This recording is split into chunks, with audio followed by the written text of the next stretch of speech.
What's up, guys? Just figured I'd come in this afternoon. Well, it's 12:31 p.m. Eastern Standard Time, 5:31 UK time. Hey, Adrian, how are you? Shout out to Cal and Lewis there. Seth, how are you, buddy? Always good to see you, Barry. And I think that's about it right now that I can see. But 12 people in chat or something like that. I don't know. Say hello, hit the like button. If you're not subscribed to the channel, please subscribe. We're almost at 1K, and things are going to drastically change at 1K here for sure. We're going to start pumping out a little bit more content. That is, hey, Mark, one, how are you? A little bit more episode related, I suppose, generated, more entertainment, I suppose, if you will. Hey, B, how are you? Good to see you. Yeah, we're going to pump out some extra material along with the Dark Woodlot. Um, I'm currently working on the trailer for the Dark Woodlot um, in episode form. That's how we're going to present it first. And once like I said earlier, that's probably going to happen after we hit the 1K mark here on YouTube, the YouTube subscribers. So yeah, looking forward to getting that out to you guys. I mean, we've played some outtakes and other little takes from the documentary, and that's not even a part of the documentary. Last night we played a clip with Dr. Demon Gord, who was waiting for us on the side of the road because we had some technical difficulties with one of the GoPro SIM cards, SD cards, whatever. Sorry, not SIM card, SD card. It wouldn't work. So we had some difficulties with one of the cameras. Well, I did on the other side of the road. So Dr. Demon Gord was hanging out there and trying to scare the people driving by putting the flashlight up to his face. And because I mean it's an open field, like an open cornfield, and then you got the woodlot in the background in the background. And let's face it, if you're driving along that stretch of road and you see somebody just standing there in the dark, you know, people are going to go, what the fuck? I'll play it again, like, so you guys can see. For those of you guys who did not watch, hey, Leon, how are you? If you guys did not watch the show last night, and I have to apologize, last night's show, the intended content was we were going to do a watch party with a classic episode on UFO Ricky, but due to some issues with a stalker, if you will, and some other stuff that's playing out in the background, we refrained from it. There was just a lot of issues going on, so we just didn't bother. You can watch the episode in Nocturnal Vault section here on the YouTube channel, and that again is titled UFO Abductee Ricky, who claims that he was abducted by an intelligent life form, and it's quite graphic as he explains it. It's quite graphic, and we'd really have to probably put this into explicit 18 and over, and I don't want to do that because then you don't get the views and everything else that you need. And the network too, because we are live on the network, they probably wouldn't want it being played as well. So it would have to be a YouTube only thing. But Ricky has informed me that he'd like to come back on the show and recap things during that event in his life. So look forward to that in the coming weeks as we get that sorted out. But anyways, little clip that we played from last night from the woodlot, as I explained to you guys.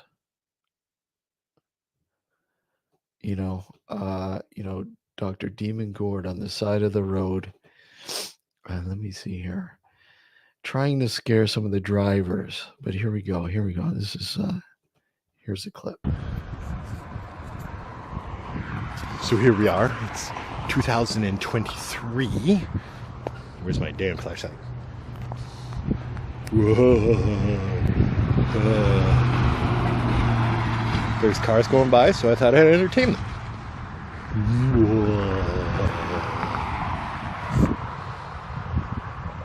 Uh-oh, now there's no more cars. So here we are at the woodlot. It's October. It's 2023. And it's 22 degrees Celsius out right now. That's right, the end of October, 22 Celsius. Oh wait, scaring some cars. Wonder how that worked. Oh wait, we got another guy. This is way too much fun.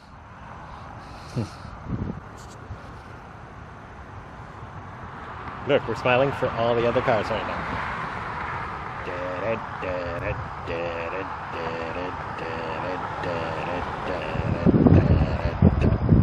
Ha! New one.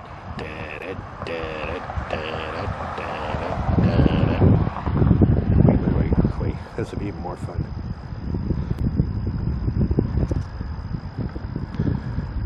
Oh no, I'm gonna miss the car. Shit. There we go. Hey kids!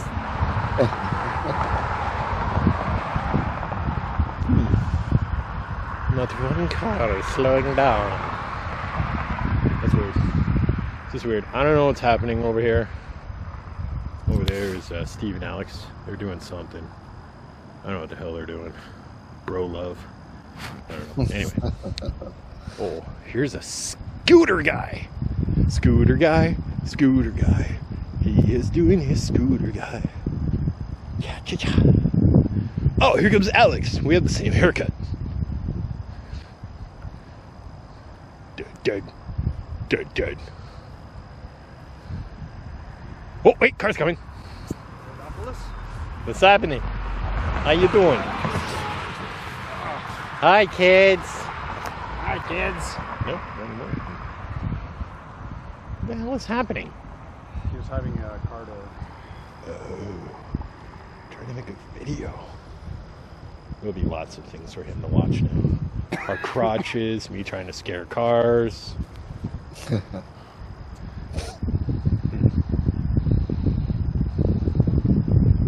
Fuck!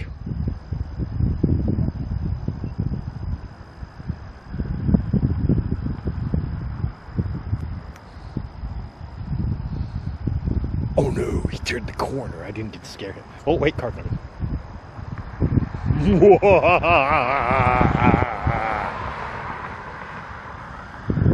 Alex, no one is stopping. Huh? No one is freaking out. Look! It's the light between Alex's legs! It's flashing! Woohoo! We should not be left alone. Nope. Not with a camera. Wait! Hi! Okay, so apparently I'm not cut out to be a hooker either. Oh, wait, we got another one. Hold on a second. Wait a minute. See, there's a car approaching. Let's see what happens. I think so. I walked this far. Hey, how you doing? So, oh, that explains so much.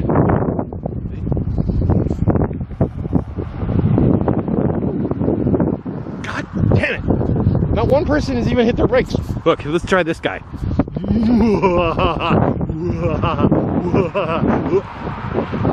Son of a bitch.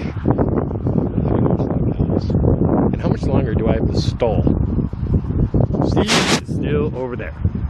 Over there. That guy. Over there. He is touching himself. Oh, wait, car. Fuck it, man. Fuck it. He didn't stop either. So I think what we're going to do is we're going to give you to Steve. Oh, he can put it in his headband. I don't know if he's bringing his headphone. Oh, God damn it. You're gonna have to hold it. I'm used to holding little things, but... Hey! How you doing? Hey! No. That's like 30 cars. Oh, this guy's going slow. Look at him. He's going slow. You know he wants some of this. Hey, big boy. Just go over there with a blow dryer and pretend you have a radar gun. See how many people fucking slam their brakes. Yes. Hey, how you doing, car? Steve's calling us to go over. Okay. Oh, this could be the end of our investigation. Oh, that was a quick one. Whew, I'm tired. Oh shit.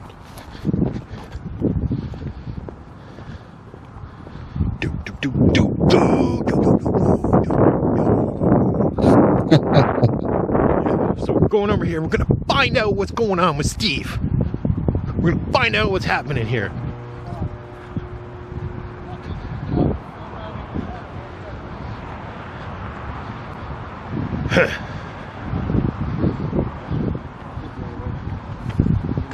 Absolutely.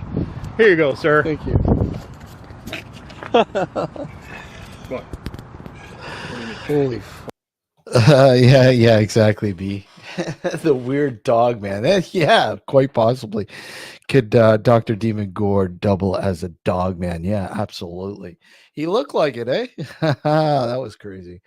But there's a extra clip from one of the nights of shooting in the woodlot. And again, we'll be playing all those when things climb to the 1K. I'll put them in a format where it's a lot more entertaining to watch. But Gord is entertaining, period. The Gordisms are in abundance. He's not afraid of the camera. So, I mean, it's always good to have him in front of the camera and, showing you those Gordisms. But yeah. Anyhow, so last night on the show, we decided to just unscripted discussion between Alex and I, and then, hey Tony, how are you? Good to see you, man. And our good friend Richard Palmisano popped in there for a little while as well. So some interesting stuff. Richard, as I explained last night too, a little bit, maybe coming on and being a part of the channel in some sort of capacity in terms of his experience as an investigator.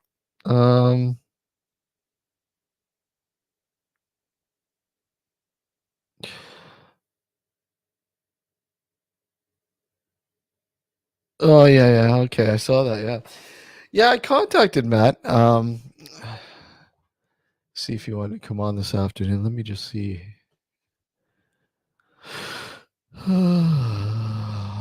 He's probably busy editing, or he's out. I don't know, but whatever. Who knows? He might pop in. We'll see. Let me just see here.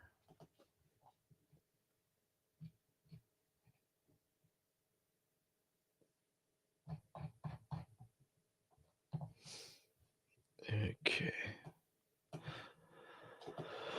Yeah. So, anyways, the link's at the top there, pinned at the top. So, if you want to come on to the panel, by all means, hit the link. Hit the subscribe if you're not a subscriber. Click it. Hit it. That's one closer to 1K. We're very close now. I mean, God, 60 odd. I don't know. And I had a little bit of British in me today. Well, dude, there you go. Monster Match. I love this fucking shit. But I like Space Raiders more. Space Raiders are better, I think.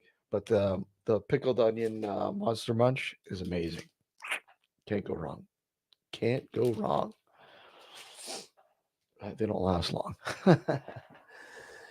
So yeah. Anyways, we've been, kind of gearing things with the actual show towards a UFO sort of scenario, and trying to bring a little bit more UFO based guests and stories and stuff like that to the regular show on Sunday nights. Hey, Eleanor, how are you? Sorry, it's English. Pardon me. I'm sorry. I didn't mean to offend anybody. This is English.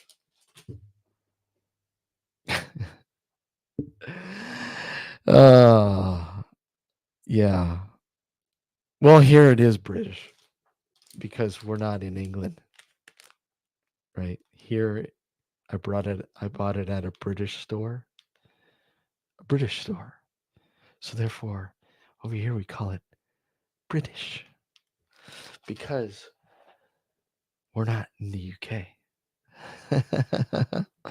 Yeah, 60 good to go. Yeah. 62 to go. Yeah, we're almost there. So, yeah, if you haven't subscribed, please hit that subscribe button.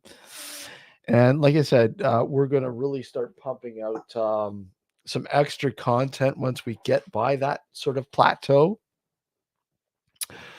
A lot more than we had, a lot more than just these live shows that, we're doing, and of course the regular radio show on Sunday nights and these nocturnal afternoons and evenings and the Friday Night Howl, which I might add. Let me just see here.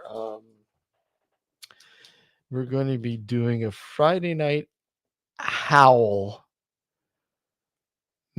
probably next Friday night, the 16th of February.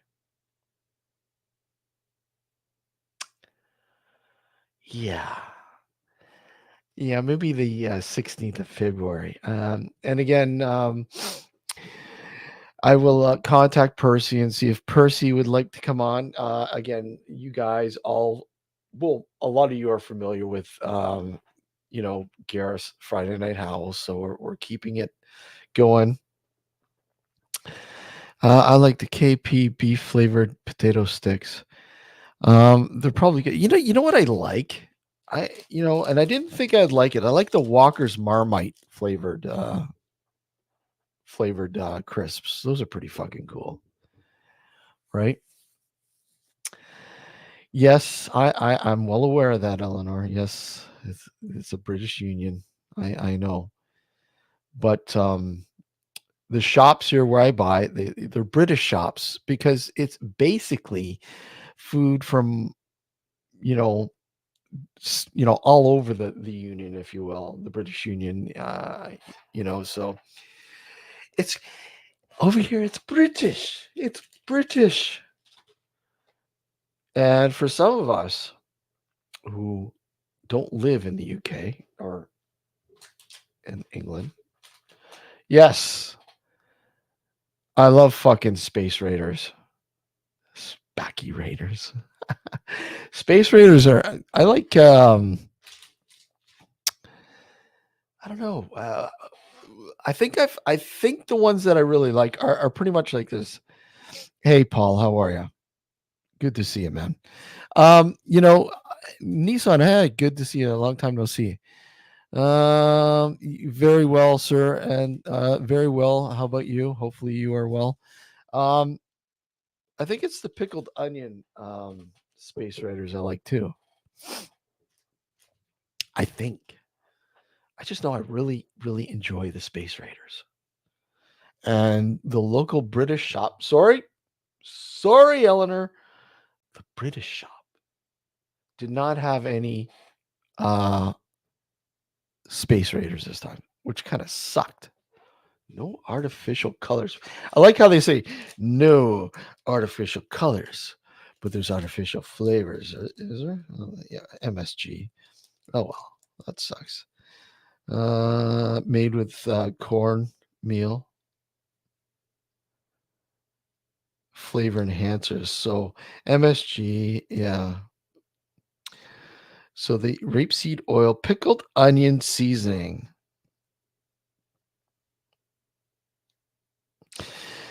All I have to say is, you know what? The crisps from the UK aren't as junked up as the ones here in Canada or in the US. I mean, mind you, there's a shitload of flavors in the US that we don't have in the in Canada here. I mean, there's some really really cool flavors. Um, and yeah, it's a bad fucking obsession, I guess. Chips here, crisps over there. Have you ever tried pork pie? No, I've never tried pork pie. I'm not a big pork fan. The only pork I like, well, I shouldn't say the only pork I like is I love fucking baby back ribs. Oh fuck, they're good. Back ribs are amazing. Smoked. Mm. Oh, bacon, pea meal bacon. But I'm not much anything else pork wise. Not really a fan of. Just don't pork chops. Nah. Cheesy. What's it? Oh yeah, I'll keep those in mind, Tony. Cheesy. What's it? What's it? I'll keep that in mind. I think I've actually seen them. I think I've actually seen them, but I'm not sure. But obviously, just finding out. Well, not just finding out. I knew. I've known for a while about the Walker crisps. Walker, the company, the Walker crisp company is owned by Frito Lay. Hence you know, the logo. Looks exactly like the Lays, the Frito Lays. We also have pork crackling here in UK. Pork crackling. Are they pork grinds? Similar, like fried pork, flavored. That's what they have here.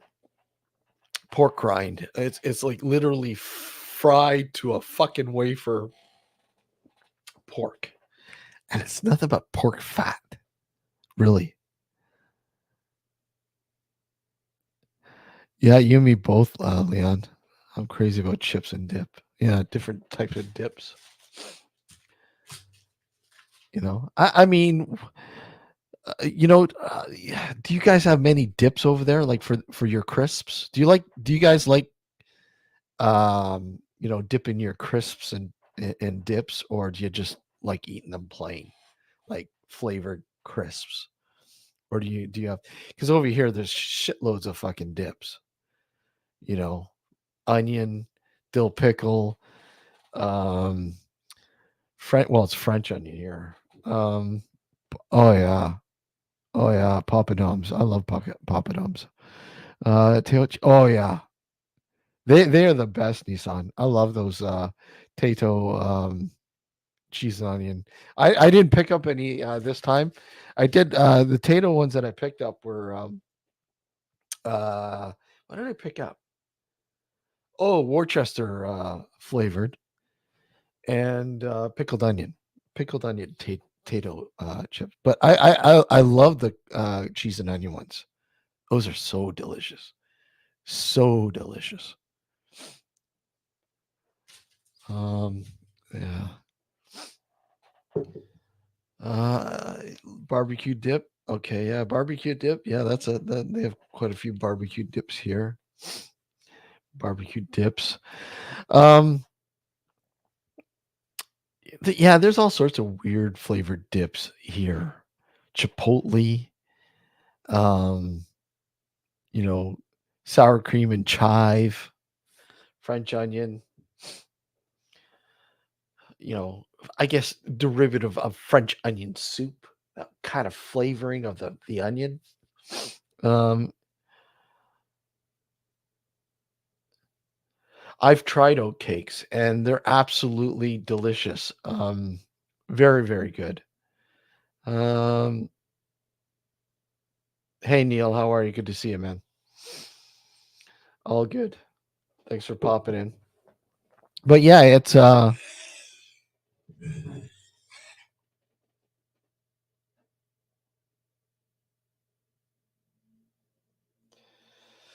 sorry, just checking a message here.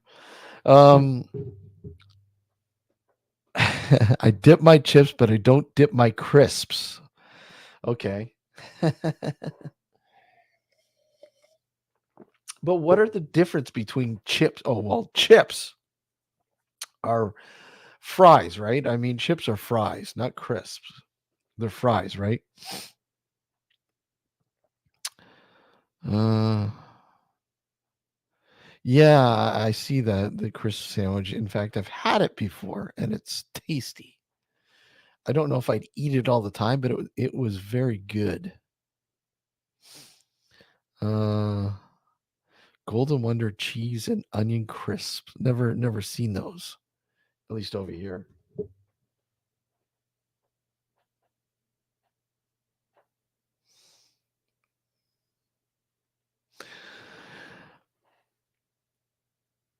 Okay, gotcha, Neil. I know a lot of people seem to think that chips. When you say the word chips over in the UK, they're actually fries, and the chips are actually crisps.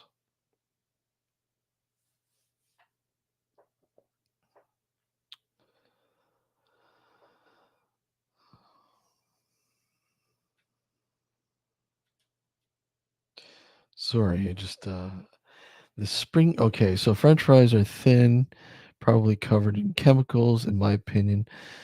Well, I mean, yeah, if you're frying them, obviously. The spring onion golden wonders were class. I've never had them.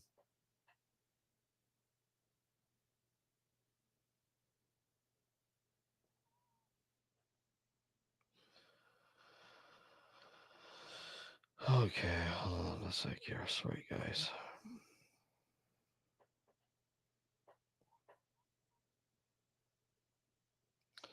Just a old school. The latest generation are speaking in U.S. accents, using their jargon. Give it 20 years, and chips will be fries over here. Yeah, well, I get it. I get a kick out of it because here they call them French fries, right? And if you go down there and you say French fries, they're like, "You mean fries? What's the fucking difference? What's the fucking difference?" So, but it's like it's amazing how different things are between here and the U.S. I mean, most people go, "Well, why is it different?"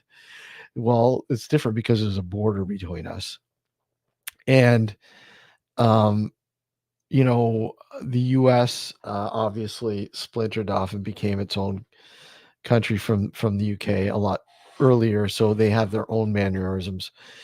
But here in Canada, has been a part of the Commonwealth, but has French, obviously French influences here as well. So you got French, British, British and French influences, but there's a lot of things that are predominantly English because of the larger English population here for the longest time.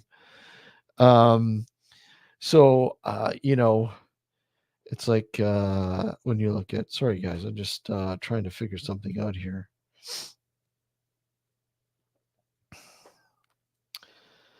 Uh, Bear with me here. Sorry, guys.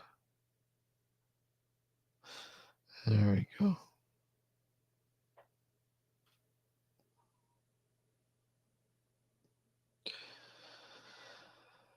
Okay. Just looking for.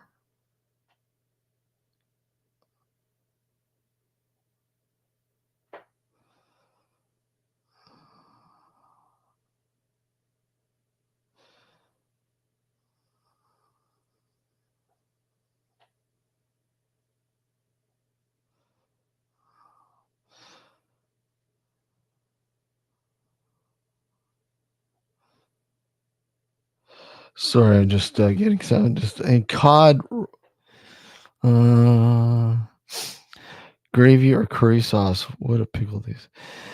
Either or. I love curry sauce and I love gravy. Good gravy. Like you know what I really love. Um, what I really really love is green peppercorn gravy. Hold on, sorry guys, just getting this form finished.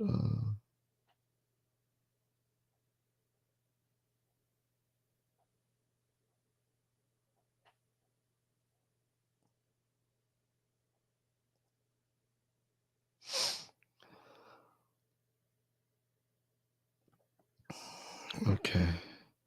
Sorry, I just had to do something there.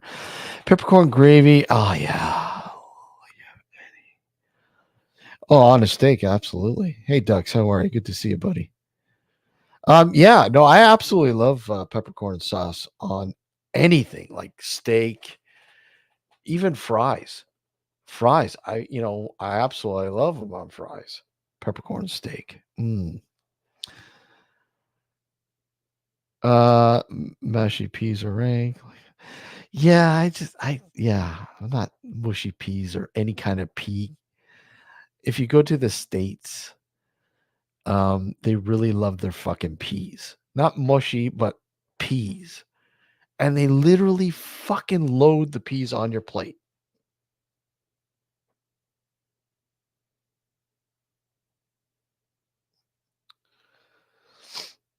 They load battered Mars bar. No, I've never tried that. I mean, there's been a few times I've had a chance to because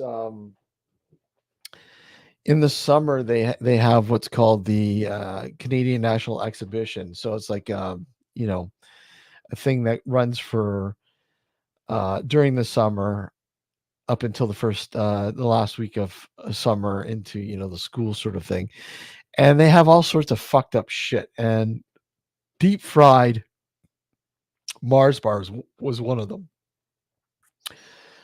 And though it's not battered, it's deep fried, and oof, I don't know, man.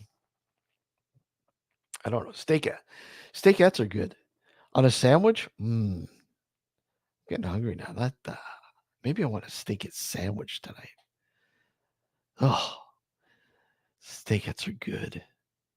They're good, easy dinner. Because I'm a barbecue guy. I love barbecue. I love smoking. Um, and I have a thing you know in my yard called yeah, deep fried Mars bar. Exactly, and that's why I wouldn't have one. A Mars bar alone is fucking horrible. Well, it's not horrible. I will have one every once in a while, but I can't remember the last time I had a Mars bar. It's been a long time since I've had a Mars bar. Yeah. What was he gonna say? Yeah, a griddle. I fucking love griddle. Talk about heart attack shit, but I love griddles, and I have a griddle in the backyard, and cooking some of the stuff on the griddle is just amazing. And a steakette on the griddle, it retains its juices. Rather, if you barbecue it, the juices sort of seep down. Where on the griddle they retain the juices, and boy, is it ever good. Yeah, I know, eh? Ribeye steak, yeah. English mustard. Okay, so what exactly is English mustard? I know old English. Sorry, I know old mustard, like mustard beads. But what's English mustard? What exactly is English mustard? What sets it different from mustard, if you will? Is it old style mustard where you got the little beads of mustard?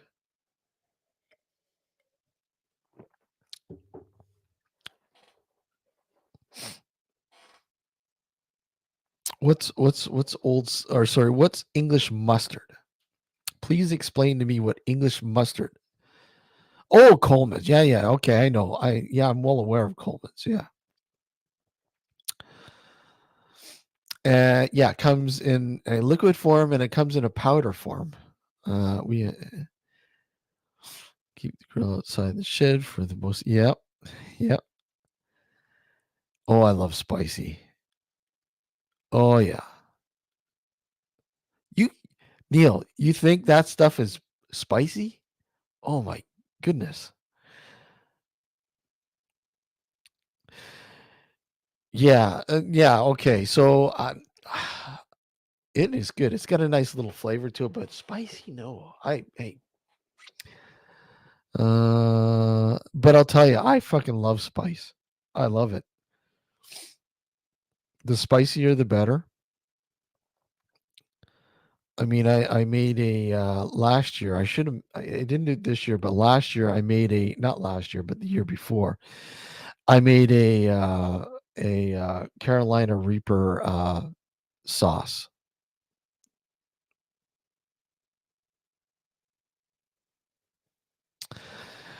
Dijon mustard is yeah. It's okay. It depends. I mean, I'll use it in a recipe if I need it, but on its own, no, I won't eat it. Tony, are you sure you're not a fucking cook? Are you not are you a cook? Because I mean, look at Vesta beef curry and rice. Now I'm getting really hungry here.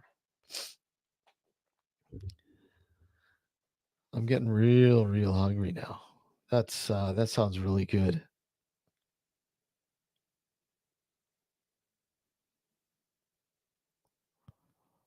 That sounds really good.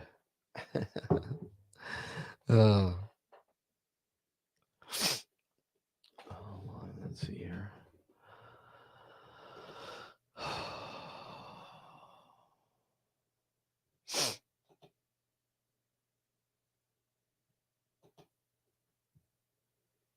Hey Sab, how are you?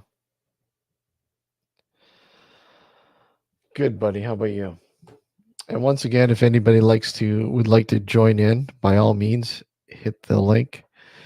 I'll probably go till about maybe I don't know 2:30, the latest. Depends. Do you smoke fish as well? I'm not a big fish fan.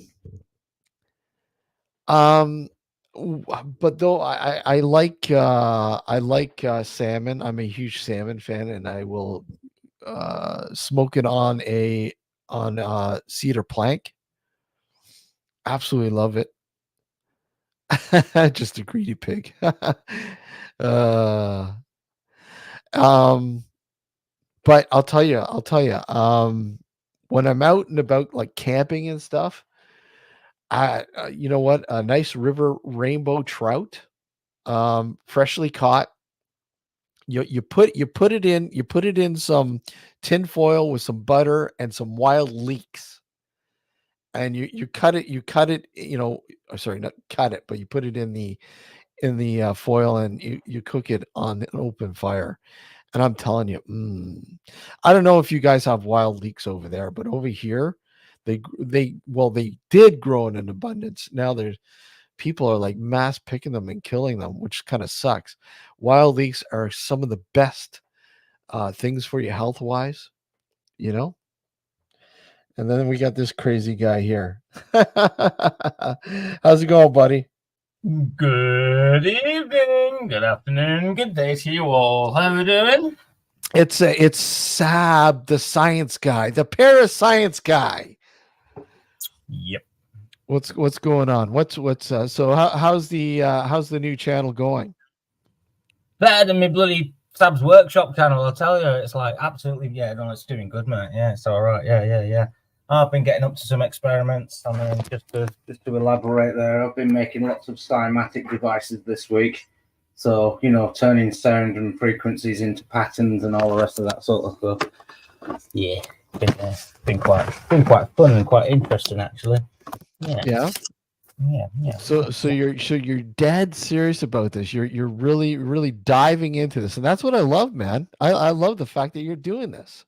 Mate, I'm a man of my word. I always have been. I never doubted it. I never doubted it. And when I say I'm going to do something, I'm going to do something. That's the whole intention of like, well, it was about a year ago now, wasn't it? And I just kind of abandoned the whole scenario of all the live streams and all the nonsensical, just wasting my time on stuff. I set myself out. I've built the workshop now, so that's pretty much done. So that's led me into being able to go off and do the parascience side of things. And I'm really digging into it. Like I'm not just like one or two devices. I've made like 6 or 7 devices this week. So yeah, I got things like.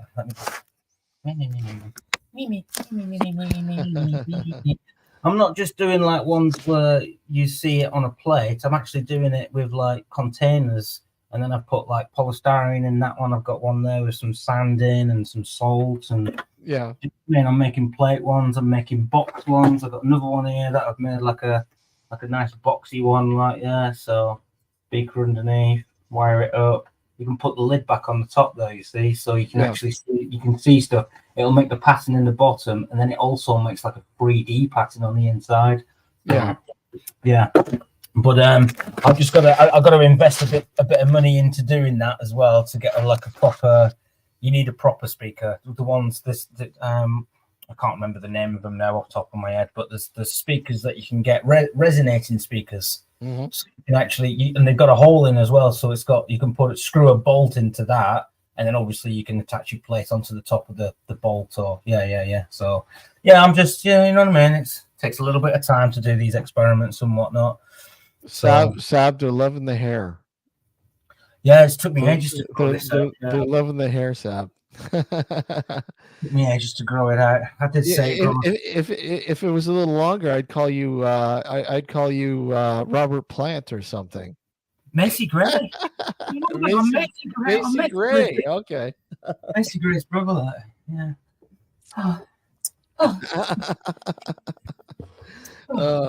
It's in the way though. You know what I mean? So don't need a pillow. So on your channel, are you looking to educate people? Like, what do you want to do? What do you want to do? Yeah. I'm delving into a lot of stuff. I've been sticking to the meditation with the gateway process. Have you heard of? Yeah, you must have heard of that gateway process. Yeah. Mm-hmm. Yeah, all that. I've been sticking to that. I've been doing that.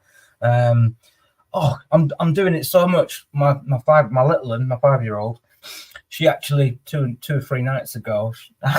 I'm doing the with it and all the rest of it, yeah. And she's laid next to me going, "Daddy, why do you keep saying om?" And I said, "I'm doing meditation." Yeah. And she was like, "Oh, we do meditation at school." I was like, "Show me then." So she sat there cross-legged and she was like, "Right, we go om." And she's doing that. I'm like, "Okay, so they're teaching you that at school. They're doing yoga and stuff like that as part of the curriculum in our school." So I was like, "Oh, that's pretty good." Like, so then I took my headphones off and I played number 4, wave 4. It was like I was on at that time. Yeah. Oh God, I've done hours and hours of it now. I'm like really getting into it. Like, but she listened to it and not 10 minutes into it, she's out for the count. Like, yeah, I've had a couple of experiences happen since I've started doing that. And can you talk about them?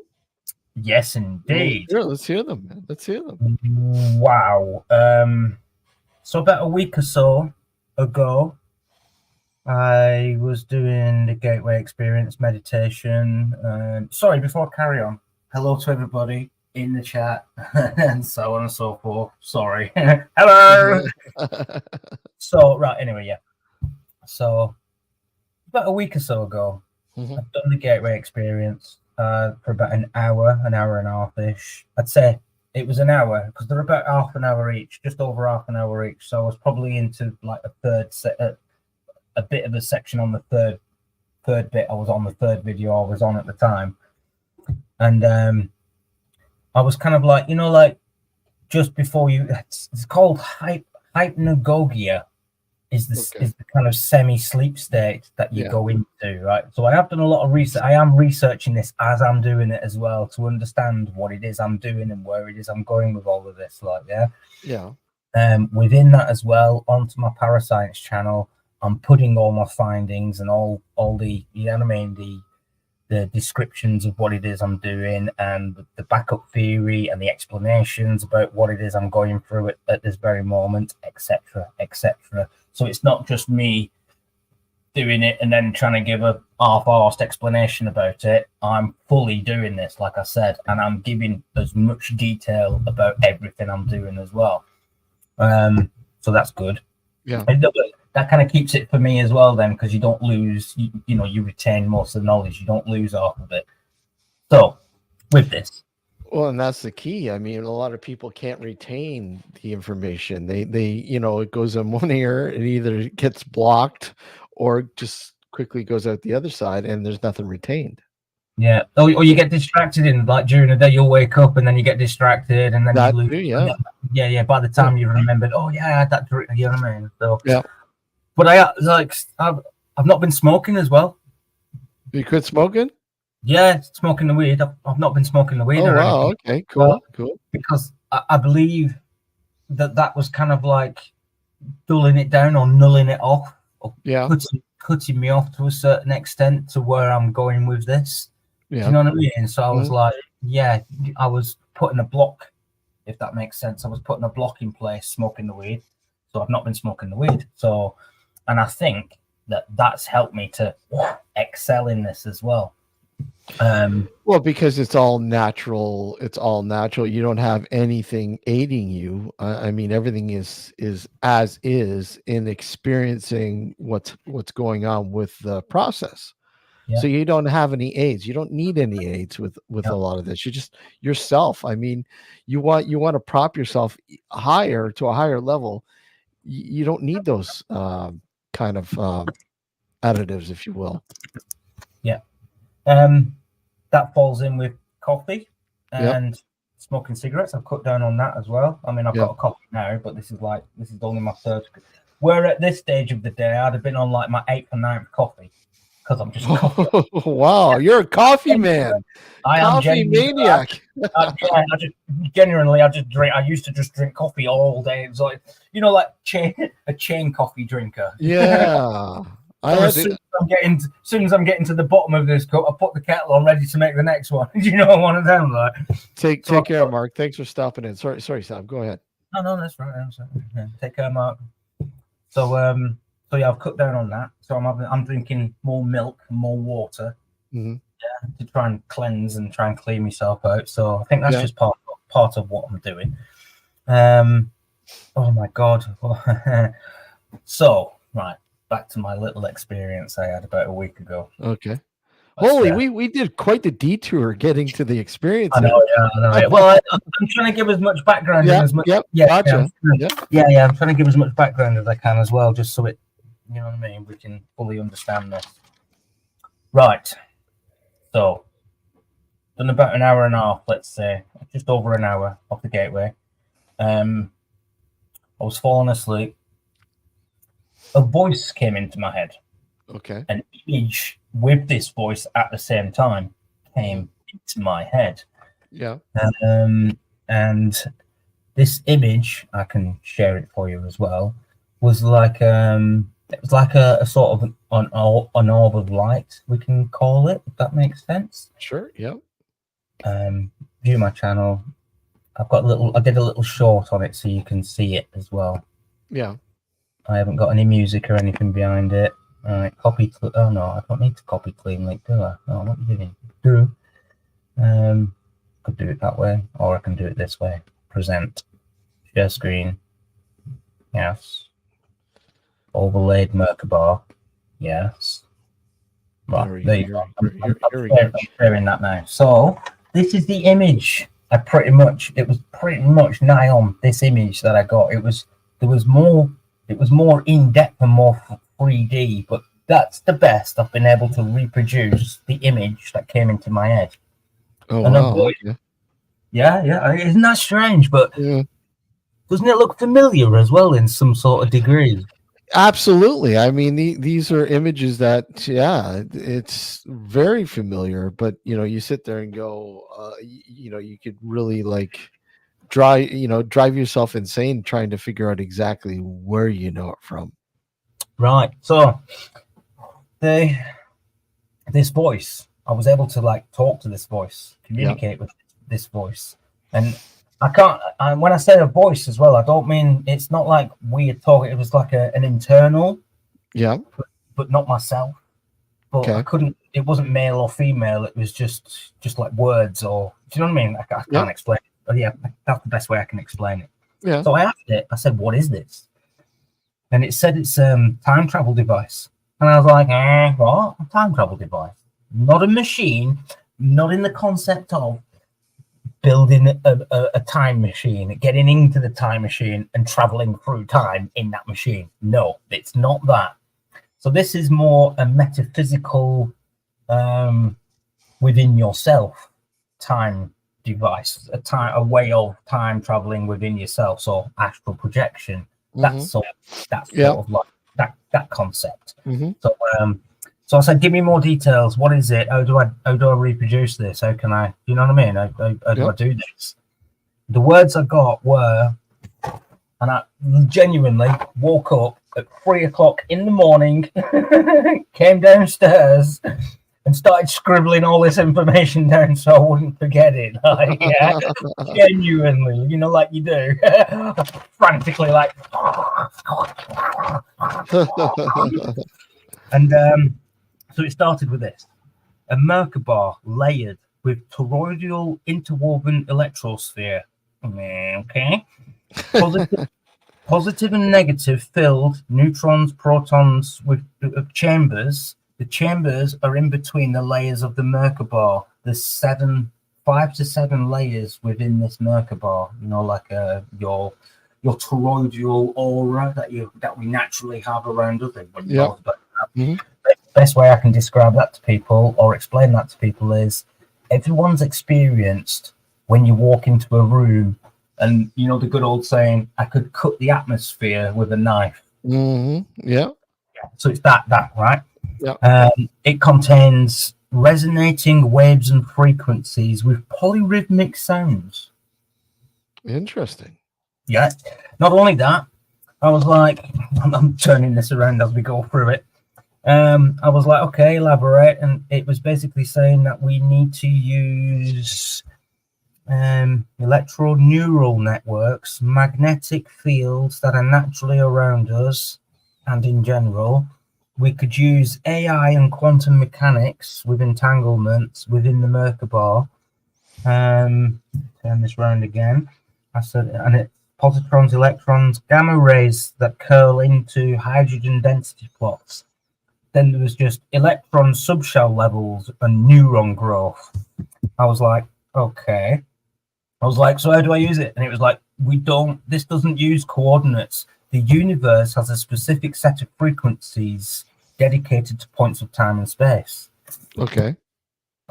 So neural networks, magnetic fields, and all the rest of that. Yeah. Now, you take all of this. Yeah. And you can go and do this yourself. If you want to add me on WhatsApp, that's not a problem. I'll ping you over the actual the legend of the input that I put into.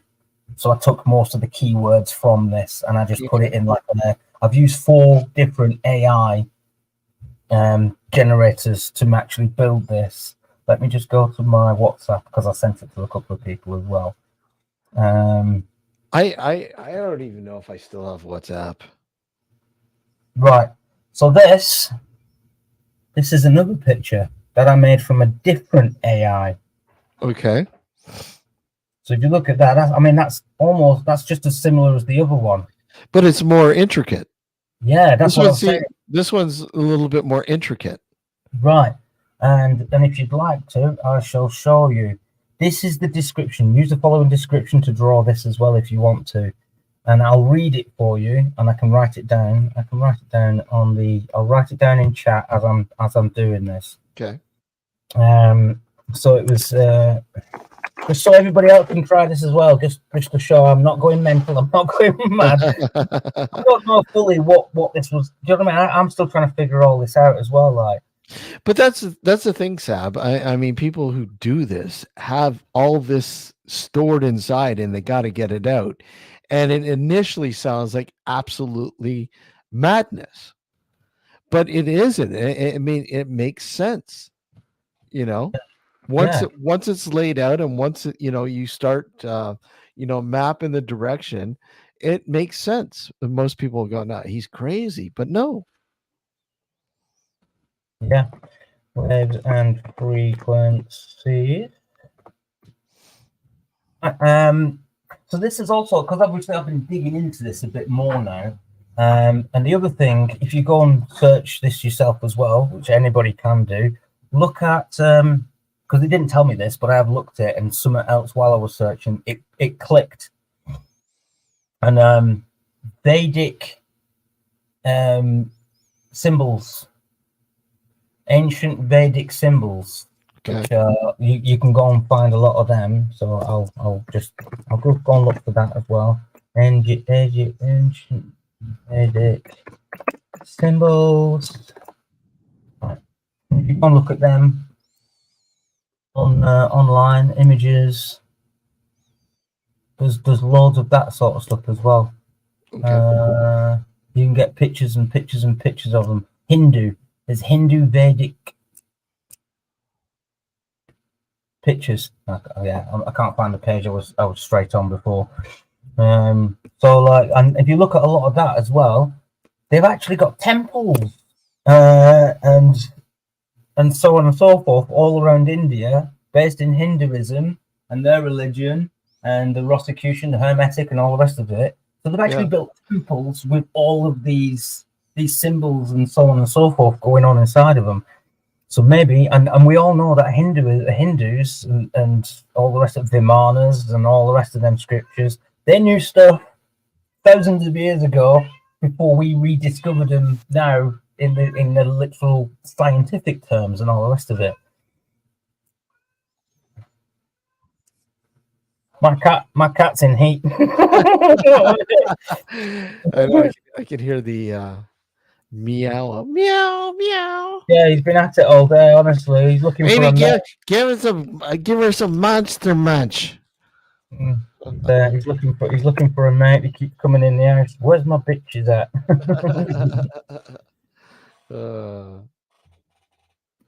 Yeah. So yeah, I've had this kind of. I don't know where it came from exactly. I don't know why it's happened. Obviously, I'm on some sort of spiritual awakening, some metaphysical spiritual awakening. That's a good thing, Sab. Sab, that's a good thing because you are exploring and discovering, and I think a lot more people need to do that because, especially the metaphysical. I mean, it's a realm it exists, it's there, and only so many people find it and truly understand it, or most of the mass public has no clue, because we are all taught to believe in the tangible sort of aspects of life, the physical aspects of life, that there's nothing outside the physical sort of realm, if you will, right? And that's not true at all. I mean, we would not exist if it weren't for the metaphysical, the non-physical sort of realm. Yeah, I think that obviously happened for a reason, hasn't it? I'm just trying to find out what that reason is. Shut up! Nobody wants your ding dong in them. Hold on a sec. I'll be right back. Hold on. Mm-hmm.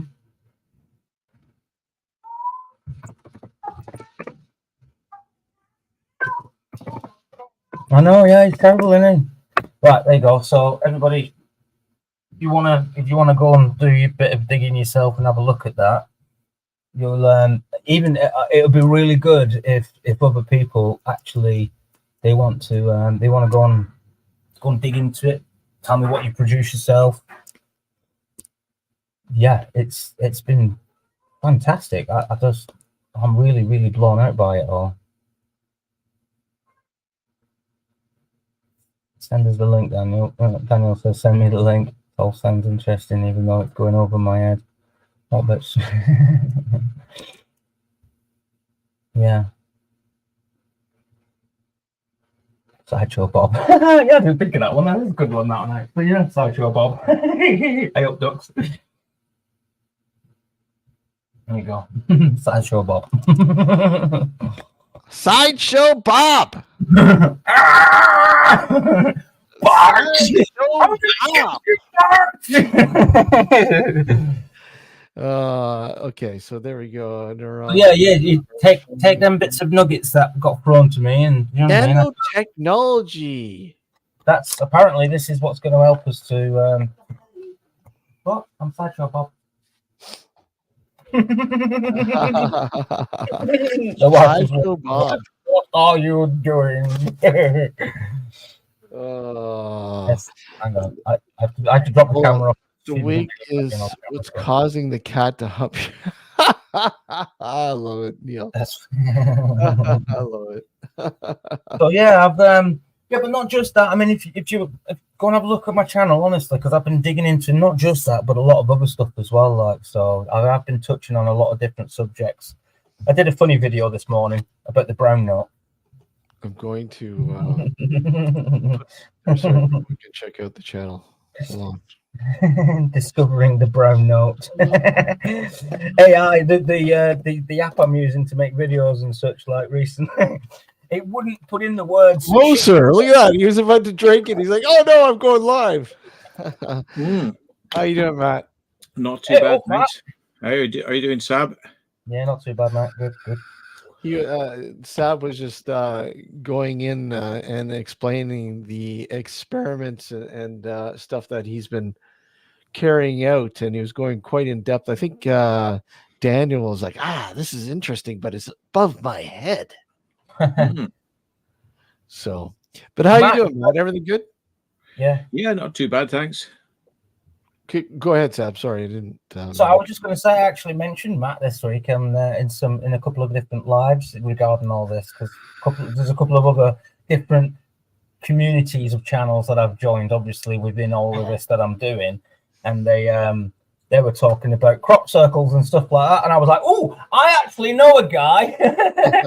And in one of the other groups, somebody mentioned you but couldn't remember your name. They were like, oh yeah, I watched this guy. He does like urbexing and stuff. He goes all around the UK. He's been to some really mad sites. I can't remember his name. And I was like, you mean the Secret Vault, Matthew? And they were like, yeah, that's him. Oh, that's cool. Yeah, I know Matt. Yeah, I've spoken to Matt before personally. Like, yeah, I've seen Matt. I know Matt. He's all right. He's a good man. He's like, yeah. I had somebody come to my house the other day. I was selling something on Facebook, and so they said, "Oh yeah, I'll come and pick it up." And then they came, knocked on the door, and I said, "Yeah, come in. It's a bit of a madhouse in here, like welcome."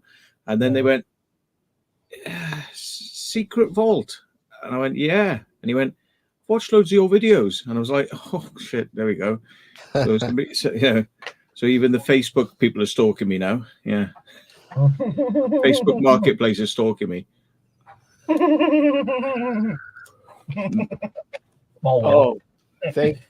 Matt, thanks for the link. I'll watch that after the show. I'll give it a look over. Yeah, just noticed that you sent me a link there. So it's a ghost thing. Oh, okay, cool. I will watch it after the show. Yeah, sure. And we filmed it down in Torquay the other night. Yeah. How long were you guys there? You're gonna keep your guests waiting, aren't you? You're like, no. No, I'm watching it later. You're not having it. Yeah. It's I figured I'd come on here for a little bit, anyways, this afternoon, and kind of shoot the shit, see what everyone's up to, and I figured I'd send you a link if you weren't too busy, if you wanted to come in as well. We had a ghost thing down in Torquay, and the moment we went in the house, something went bang, and then they were upstairs on the third floor doing some stuff, and I was just filming, walking from room to room, and a light came across the wall and No way. went around. And the thing is, as you can see, I'm walking towards the door, and the light moves, and then I stop, and the light still continues to move. So it's not it's not my light going, because I sort of start and stop, and when I stop, it's still moving. So weird. That is weird. Very weird. How long did the light last for? Only about a second and a half, something like that. Wow. And there was nothing obviously in the direct area that would cause that. Wow. All the windows were boarded, and although there was a stairs nearby, I thought, oh well, I wonder whether there could be light bleed from the stairs. But if you go up the stairs, the stairs goes into a well, as it were, before it goes into a hallway. Plus, also, they weren't on the second floor anyway, because you see me go up to the second floor, and they're above us, so they're on the third floor. So wow. You wouldn't have got it down 2 sets of stairs, and out they would have to come out into a corridor to come down the stairs. So it just, I don't think there was any light bleed coming down. So it's just bizarre. Yeah, that's interesting. I'll have to go and have a watch that. Yeah. Did you do you know much about this place?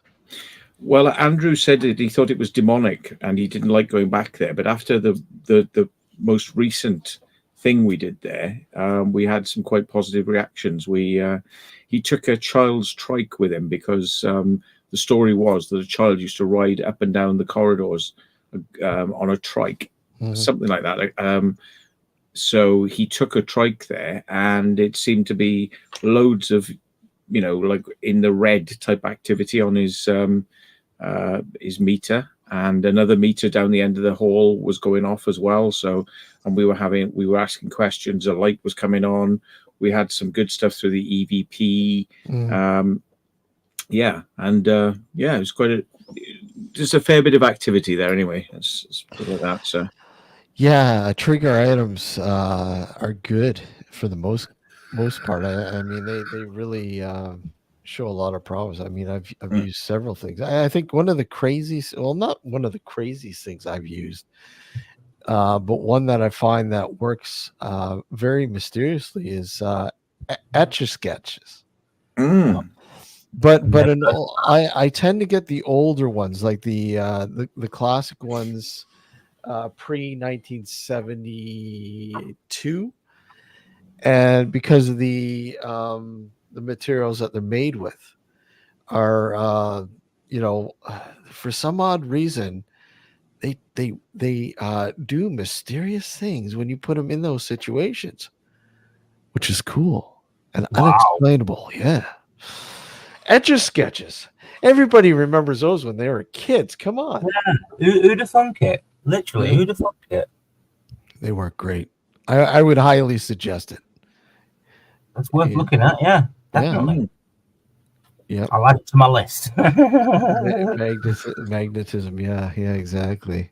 Neil. Yeah, it's that's interesting, man. I'll definitely look forward to watching the link that you sent. So that's cool. I'd like it. As we were talking last time about actually making some new paranormal investigation devices, because as in what I mean is like kind of new device, like totally new on the market. Let's say electrostatic. You know what I'm saying? Yeah. So you can pick up like electrostatic in the air as well, not just like EMF, not just that sort of stuff, but lots of different things as well. I'm looking into doing that sort of stuff as well this year. So just to give more of a broader perspective and more of a capture on what's going on when you're doing the investigations and stuff like. So yeah, I'm looking into that. But any input on that would be fantastic. Matt, you'd probably be one of the best persons I know really to help me out with that, to be honest with you. So yeah, if you want to collab on doing something like that, we can tinker away. I know you're more savvy about. Come on, Sab. I can help too. I don't have any hair. Come on. Electrostatic, just rub it. You get yeah. But yeah, I think you know what I mean. You'd be You're more tech savvy than I am with stuff. If you get my drift, like. So But if you rub my head for long enough, other things will build up. Yeah, not just static. Yeah, other things stand on end, do they, Matt? yeah. Does anyone know what a sober is? What do you mean, Daniel? Sober. What's a Sober. Sober. Sober. Soap bar. That's what you smoke in it, mate. What you pick up in the showers at prison. Yeah. I've no idea. Electrostatic wearing that wig. Yeah, exactly. Mm. Yeah. So, how long were you at this place, Matt? Roughly. Oh, maybe about an hour. Yeah. Yeah, I went off and did an urbex. They did some paranormal, and then I came and joined them at the end. And yeah, it was quite active. Yeah. Hey, Mick. Yeah. No. So, is this a place that's been explored before? I mean, is this a new place, relatively new, or? No, it's been it's had a bit of graffiti damage in it. I think the copper thieves have taken up the floorboards, but haven't quite stolen all the copper and whatnot.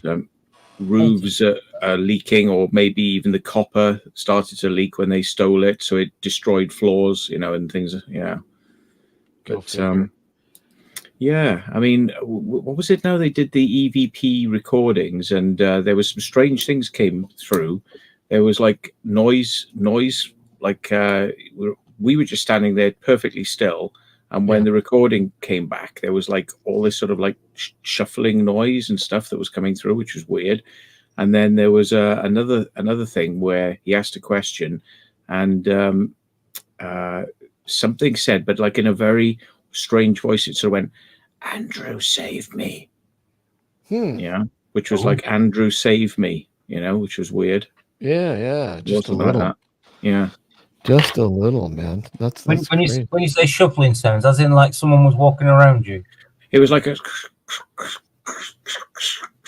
sort of like weird sort of sounds like that. That's insane. That's crazy. And was it subtle? Was it quiet, or just? It was quite quiet. Yeah, it was quite quiet. And there seemed to be, it was one of those where the noises seemed to be overlaid in the background rather than sort of like when you get the radios, where sometimes you get things on a radio and they sort of the words jump out, randomly. This was more sort of like we would say something and then something very sort of raspy and quiet in the background was coming back. So yeah, it's places like that are just really cool, and it's harder. It's getting harder to find places like that now. And now, I know here it is because of the mass expansion, like the development of housing subdivisions and everything else. A lot of these places are falling by the wayside now, especially around this area, which kind of sucks because there's there was some really cool locations, especially old farmhouses, that where at one point we're in the middle of nowhere. And when you're doing audio, you didn't have to worry about the outside noise pollution because there was really nothing around. And now it's just it's getting harder to find. So that's cool. I mean, I remember someone I was working alongside with, they had an old farmhouse in the middle of nowhere. And I remember they did a podcast, like a live podcast from the location. And the guy had, I forget what kind of mic he had, but it was just incredible because, I mean, you could hear the coyotes in the background coming close up to the house, and just all the background noise sounds were it was just so eerie. And then when you get into the house and you do your EVP session, or you just I know they did a Ouija board session in there and a seance, and just to try to spark stuff up. But I mean, just the three-dimensional sort of sound. And that's exactly how it sounded. It sounded like you were right there with them as they were doing this. Mm. It's so hard to find this kind of stuff. You know? Look her off. Oh, a bit like that. You mean? Bit like that sort of Yeah. sound in the background. Yeah. Have you seen the video that got viral of Tesla driving past a graveyard, people being detected? I've seen a few things of that. You know how Tesla can detect people. Mm. I've seen a few things like that, but again, I don't know. One particular. You should say that. I was using what's it called? That snap cam. You know where you can change your image and all the rest of it on here. Right. So now I've forgot about this actually, but about a year ago I was on somebody else's live. I'll be right back. I just gotta hit the head and get a refreshment. I'll be right back. Go ahead, Sam. About a year or so ago, I was on somebody's live. I was using the snap cam, and when it kept focusing off my face, and I had like camera pointing this same situation. So you see where these utensils are here, like, yeah. The camera, the snap cam, the image came off my face and went up there, but it turned sideways as though, and it was a face. It kept kind of like moving around like this as well. And I'm thinking, is it maybe one of the utensils? So I took the utensils out and I moved it away, so it was just like that shelf on its own. And the image came back again, and everybody else is like, "Can you not see that, Sab? Can you not see it up there? There's a face up there." And I'm like, "Oh yeah, it's very strange." But it wasn't the filter I was using for the snap cam as well. I was like, "Ah." So somebody reminded me of that the other day. So they said they actually captured it, they screenshotted it, they bandicammed it or whatever. They got the video of it, and I'm just MacGyver, his name is. And he said he's going to send it me over on the email, so I'm just waiting for that off him. He only told me yesterday, so I'm still waiting for the email off him. I think I'll share that as well. So that's very strange. And something else at the same time, there was something off the wall. It fell off the wall where that calendar is there. There was something stuck up here, and it just fell off. Now, the way that was stuck up there, it was almost like screwed to the wall, screwed into the wall. So that shouldn't have been able to fall off, really, but it did. That's very strange. So, but I totally forgot about all that, to be honest with you. Yeah. So, yeah. I think there is something in these screen capturing or sensor capturing devices that are able to pick up something that we can't see with the naked eye. Maybe, possibly. Yeah, I'm just having a look at this. Tesla spotted ghosts in the cemetery. See what he's saying. We're in a cemetery. Can you share it? They're driving through a cemetery, and like these little flashes of people are appearing, like on the screen.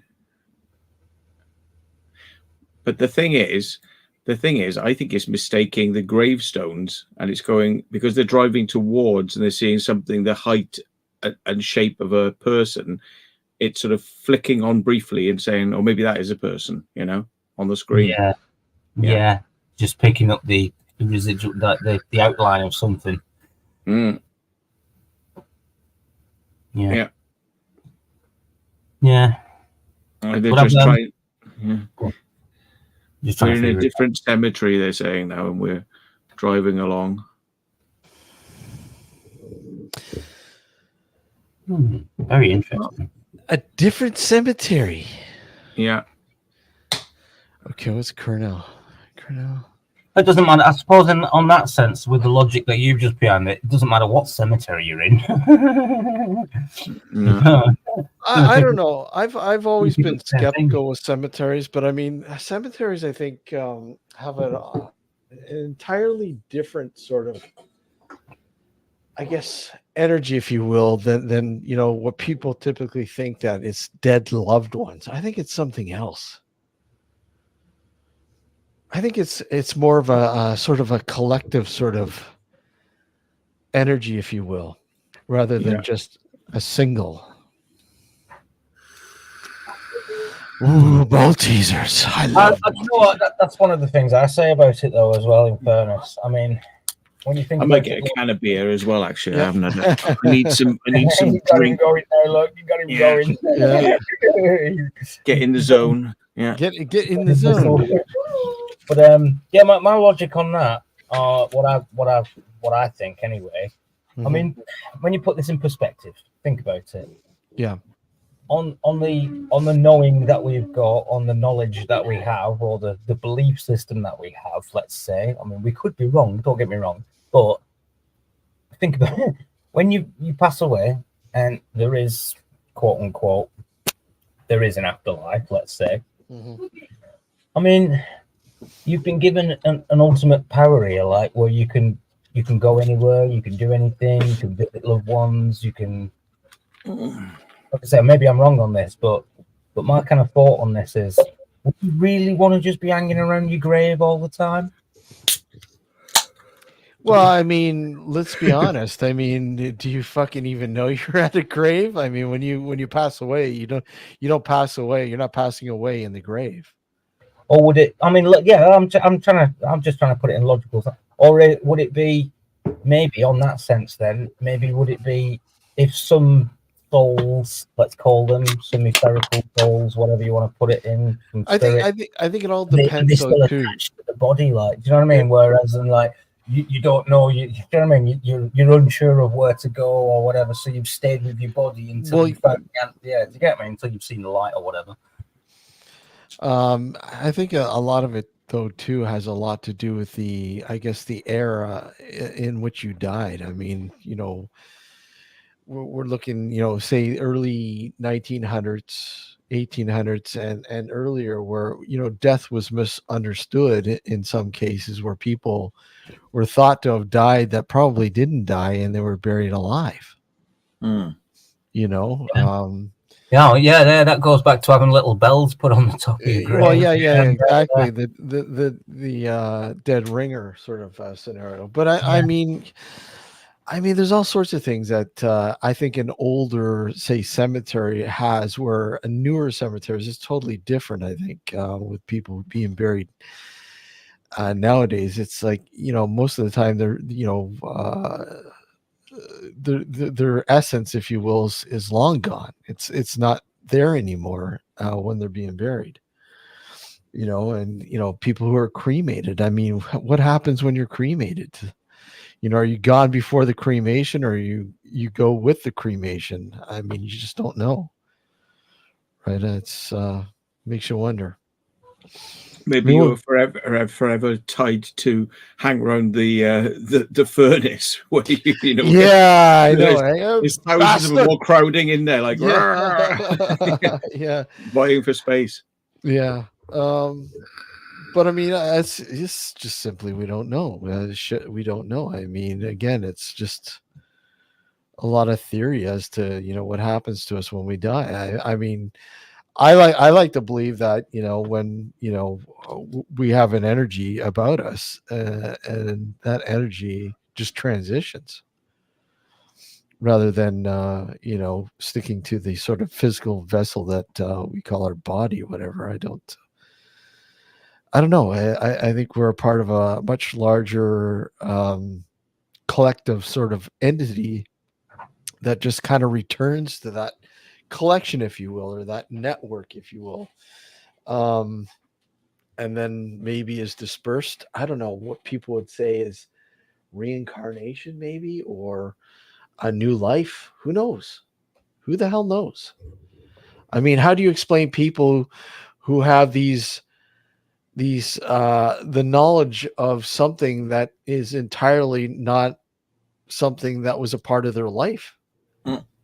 That they all of a sudden they speak a different language, and they've never been taught, say, Latin, if you will. They've never been taught Latin before that. I'm like, how do I know this? And all these memories that they pull out of nowhere. It's like, wait a sec, how do you know that? Yeah. There's children that have been born that start telling stories about their previous life, who they were, and their details have been verified. They've gone out to find out did these people exist, and did they live there? And the child is kind of relating stories about their life to people who are kind of like family members in a different family, So Yeah, it's yes, Daniel. Yeah, exactly. We're only here for a short period of time. I mean, it just flies by. I was just watching an old video, and I'm like, holy, like just 20 years gone like that in a blink of an eye. I was just mentioning last night on the show that the paranormal group I'm a part of is next year is celebrating 20 years. It just flies right by. Yeah.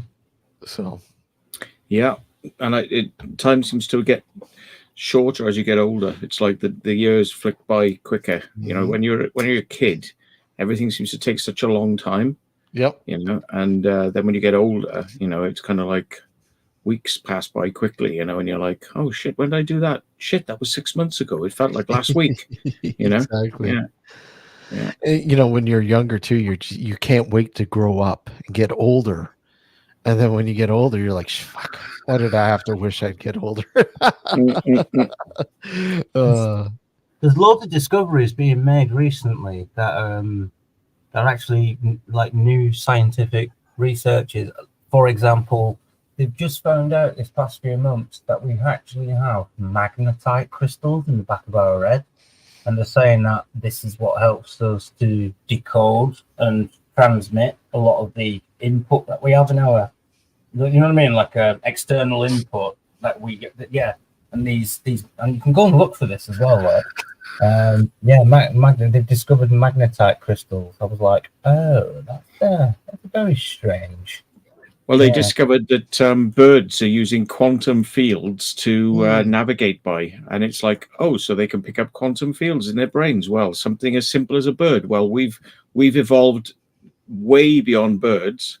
So what do we have, Yeah, big time, yeah. I mean, Matt, I think we do, certain people do understand those quantum fields. But the thing is, can't explain it. Right? I mean, you look at something as simple. Well, I don't want to say as simple as mapping out, say, ley lines. These energy spots, lines that span the globe, and explaining to people what they mean. When you say, you mentioned ley lines to the average person, and they're like, "What the fuck are you talking about?" Yeah, people earn money, getting oil out of the ground by dousing it. Yeah. As well as water, finding wells where people say, well, we don't know there's water there, and they drill here, and then they find a well, well point. Oh my God, it's alchemy. You are a fucking a witch. Burn them at the stake. Yeah. Oh God. I only just woke up when I got your message about coming on. Yeah? I'm still like groggy. That's cool, man. Yeah. I didn't know. Like I said, I that's all right. Maybe I should have just said, screw this, I'm too tired. But no, I'm here now. I'm here. Yeah. He's committed. He's committed. Yeah. Well, thank you, Matt. Yeah, well, I figured we'd go to. I'm good to go till about 2:30, anyways. Yeah, no.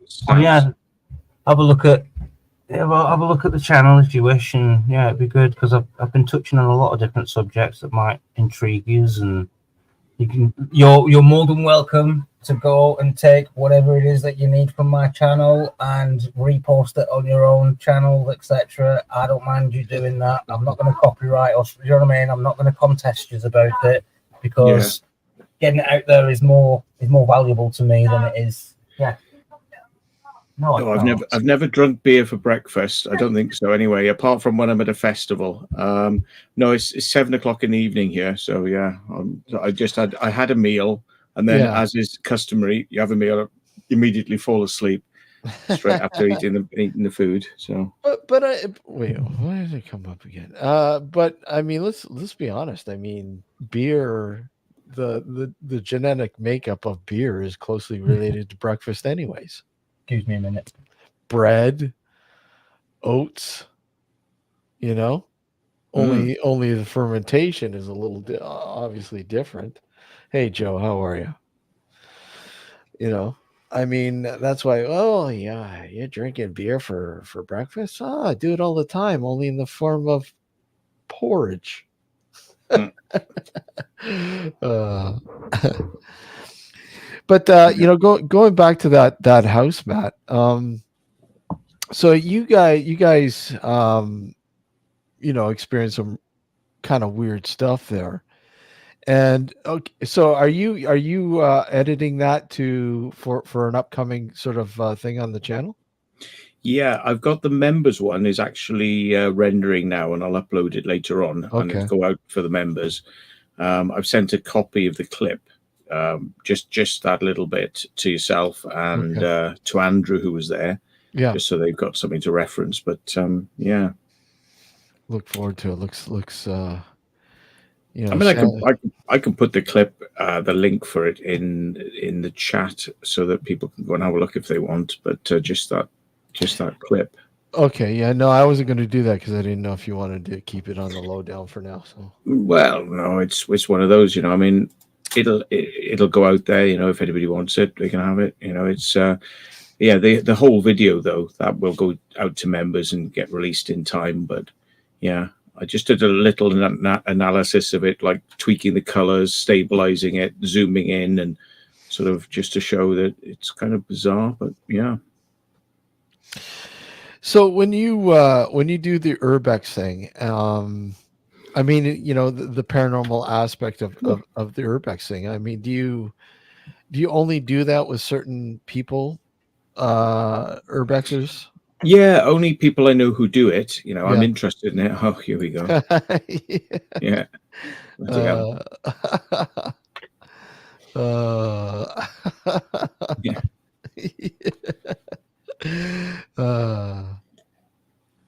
Polar opposites here. Look at this. Look at my big wig of hair. Yeah.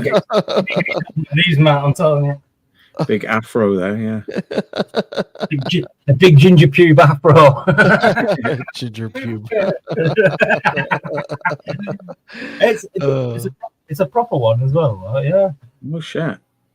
Yeah, it's an actual proper one. It's not like a fake one or anything. It costs about £100 these do. You have to go to one of them Afro-Caribbean shops to get one of these. You know, yeah, where all the coloured ladies go to and get all the wigs and stuff like that. Like that's where this comes from, yeah. So what drove you to get that one? Well, I mean, come on now. Seriously, look at it. It's a ginger. A ginger. Look, how many bloody wigs like that do you get? How many bloody noggins? And it's ginger as well. Come on, like, you don't find many of them, do you? I put it on and I was like, oh yeah, look at that. Sideshow Sab. Still relative. Around as well. Matt, I think he's enjoying himself too much over there. Yeah, he's had something, yeah. Yeah.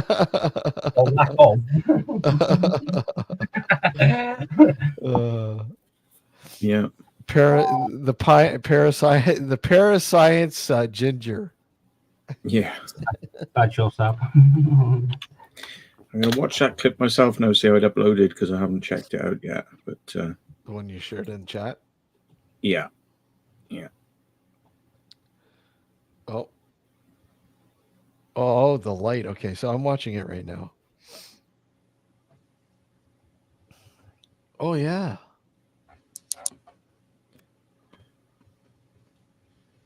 Have a look. So what camera are you using for this right here? Pocket 3. The Pocket 3? Fuck, I love how fluid it is. Yeah.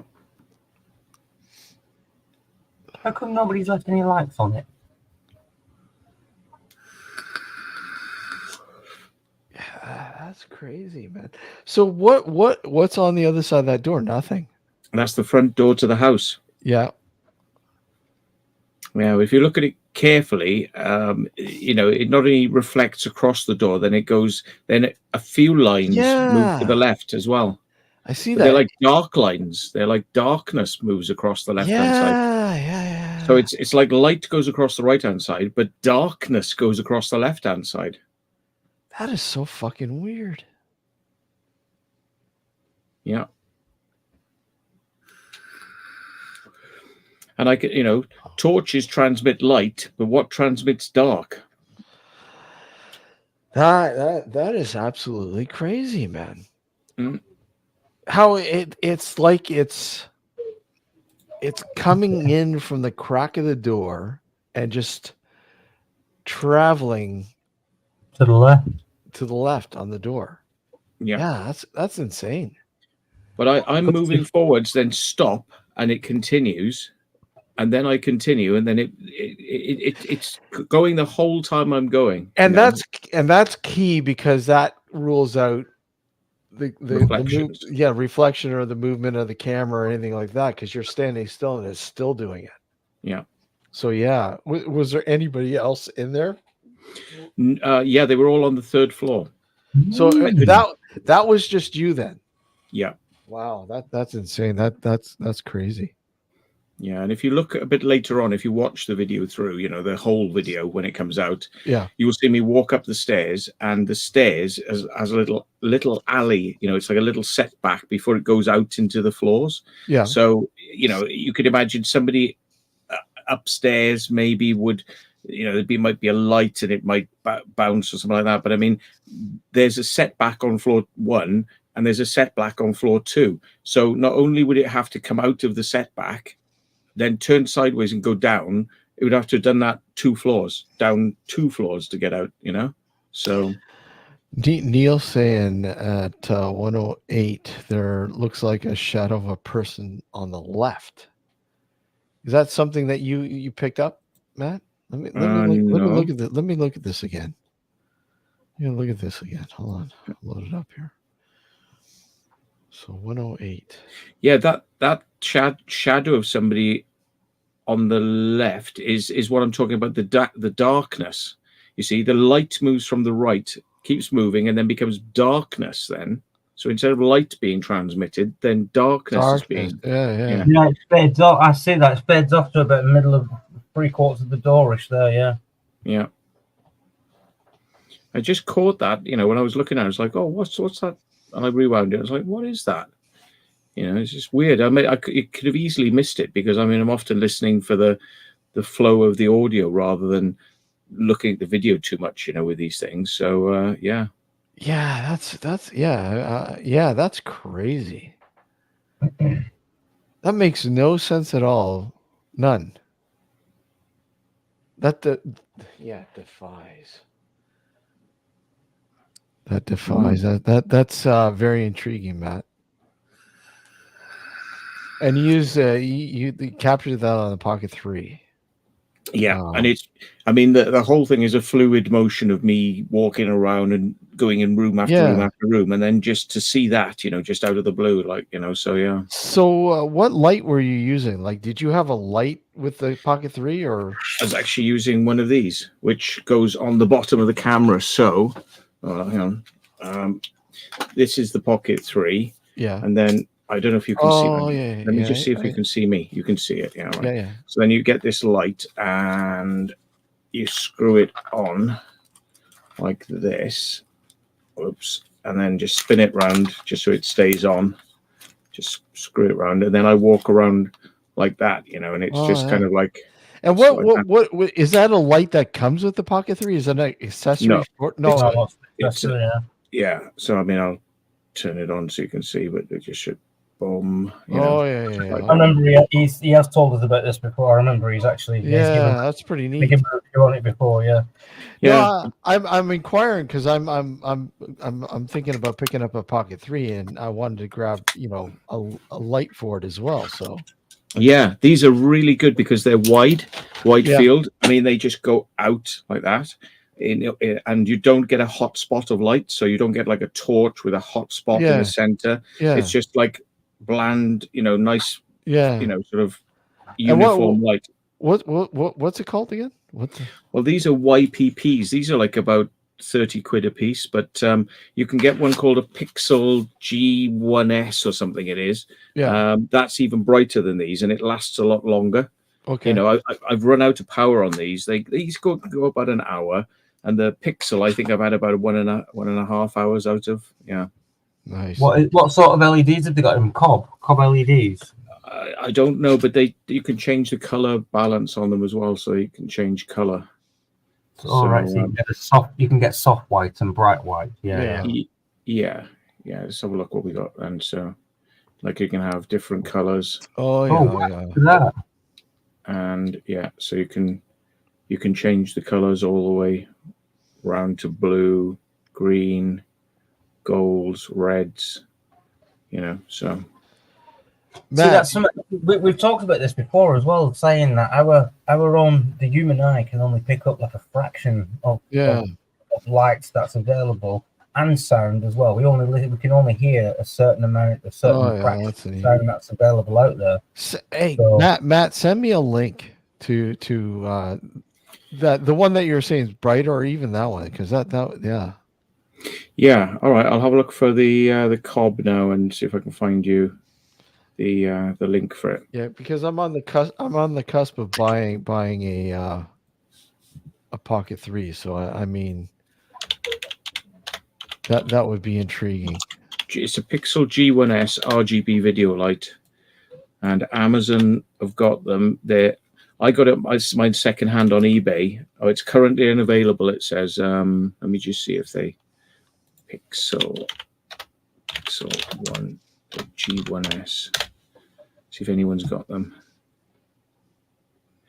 No, they got a lot of others for about £30. But that particular one, I did like it because I saw somebody with one and I was like, Jesus, that's much brighter than my one. I was like, right, I'm having one of those. So yeah, like I said, the footage there from the house, I'm like, wow, this is actually really good. I love how fluent and in low light. Yeah. It's amazing. Low light mode's crazy. Yeah. I mean, I was looking through at a radar screen. Yeah. And they put this little cover on so that you're in a black hole looking at the radar screen because they're very dim. Yeah. And with my eyes, I can just about make out the screen. And I put the Pocket 3 in there, and it's like daylight. It's seeing all the traces, all the dots, everything. So I'm like, I kind of hardly see the camera's more sensitive than my eye. Yeah. Yeah. Mark Kernos saying, they got the Pocket 3 and it's a game changer. Yeah, I know. I was going on Matt's review when Matt first picked it up. I mean, obviously the only concern, but you said, Matt, there's a thing that you can do to override the overheating. Yes. You put a file on the SD card. So if you've got several SD cards, you just put this little tiny text file on the SD card. And when you turn the camera on, it reads that file. And there's a setting in there to turn off the heat sensing. So they'll just record all day then. Okay. No problems. Yeah. Yeah. And like I said, because I know before that you were kind of concerned about the overheating of it. So it was turning off when I was recording. Yeah. Yeah. 18 minutes in. So yeah. So I've sent you a link for one on eBay, £35. All right, thanks, Matt.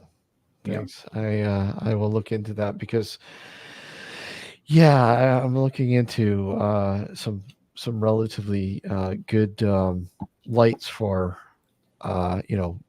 obviously dark and low light scenarios, and with the low light scenario on the Pocket 3, wow.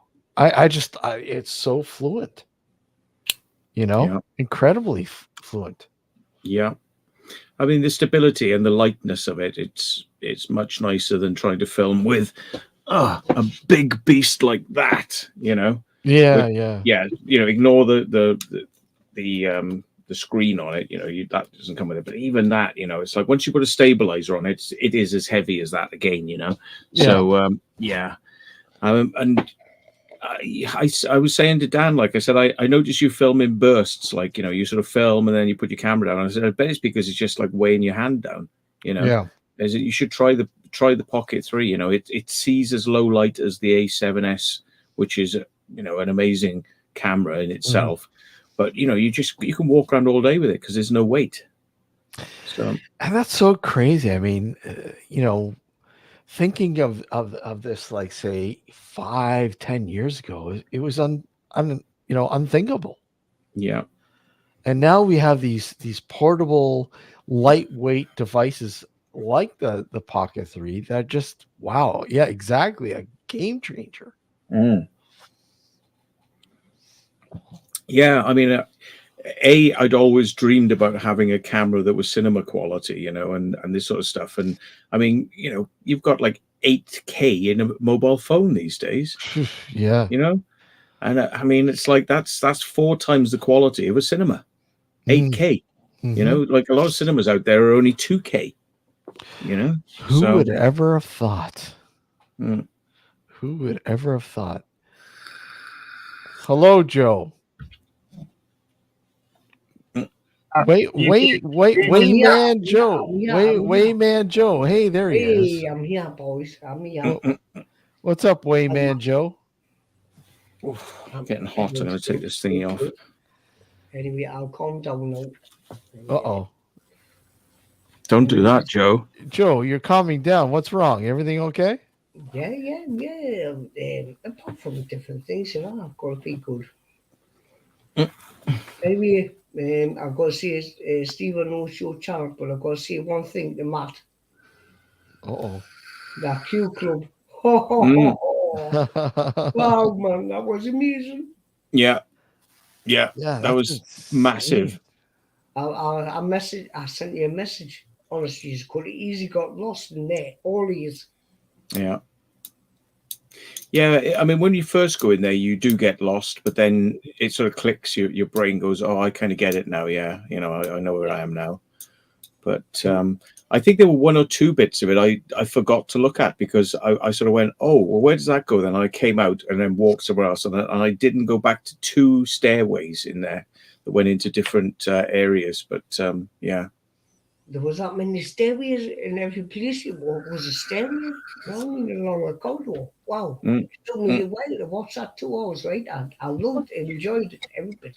When you went up the clock tower and you went, oh, that was scary, that was. Yeah, it was just the ricketiness of the ladders and the fact that there was a drop when you were climbing the ladder. It was like you didn't go to a next floor, so you don't see the drop, and then you climb another ladder and then another floor and you don't see the drop.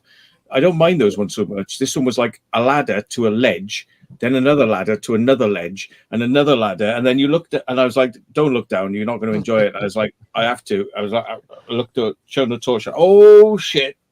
I was like, "No, shit." Yeah. Well, that's what I was saying about you when you went on the ship there, Matt. That boat with the guys, and you had your fucking makeshift ladder there. I'm like, this guy's a regular MacGyver here. He's got his fucking ladder and he, you know, extends it and they climb up, they get up on the ship. I'm like, I'm loving this. This is awesome. That was awesome, man. That was all matters awesome explored, but I tell you what, oh yeah. That was right in the skate. I'm not scared of heights, you see, I would have climbed up there, but mine going shuffling along to get up the centre. What were I thinking about? I think there was a platform there one time or something. But no, it wouldn't have bothered me. I would have climbed the top, but what for? Just to get the point. But I always think to myself, like, what would happen if I had like a temporary brain seizure or something? Like, you know, you sort of like had a little fit and just like fall off, you know? Yeah. Naughty. Yeah. But that extendable ladder to that, the black one that you have, Matt. I mean, what is the possibility of it fucking collapsing though? I think it's designed to bend. They're naturally supposed to bend. It's like an aircraft wing. You see aircraft wings sort of bending, but they're designed to, you know. But I think it's limited, the risk of it really. You know, the thing to do is not to put it up at an angle like that. Is to keep it more like that, you know. Yeah. And then the weight is coming down the legs rather than bending the body. You know, you should be okay. Yeah. And That's it's the cool, same man. as you when you're flying the drone. The props bend because obviously the gravity in the bends. They do. That's why you got to change your props on your drones. Mm. Did you say something about gingers again, Joe? Hey, look what I'm trying. I'm trying this one. I'm trying this. Leave it out.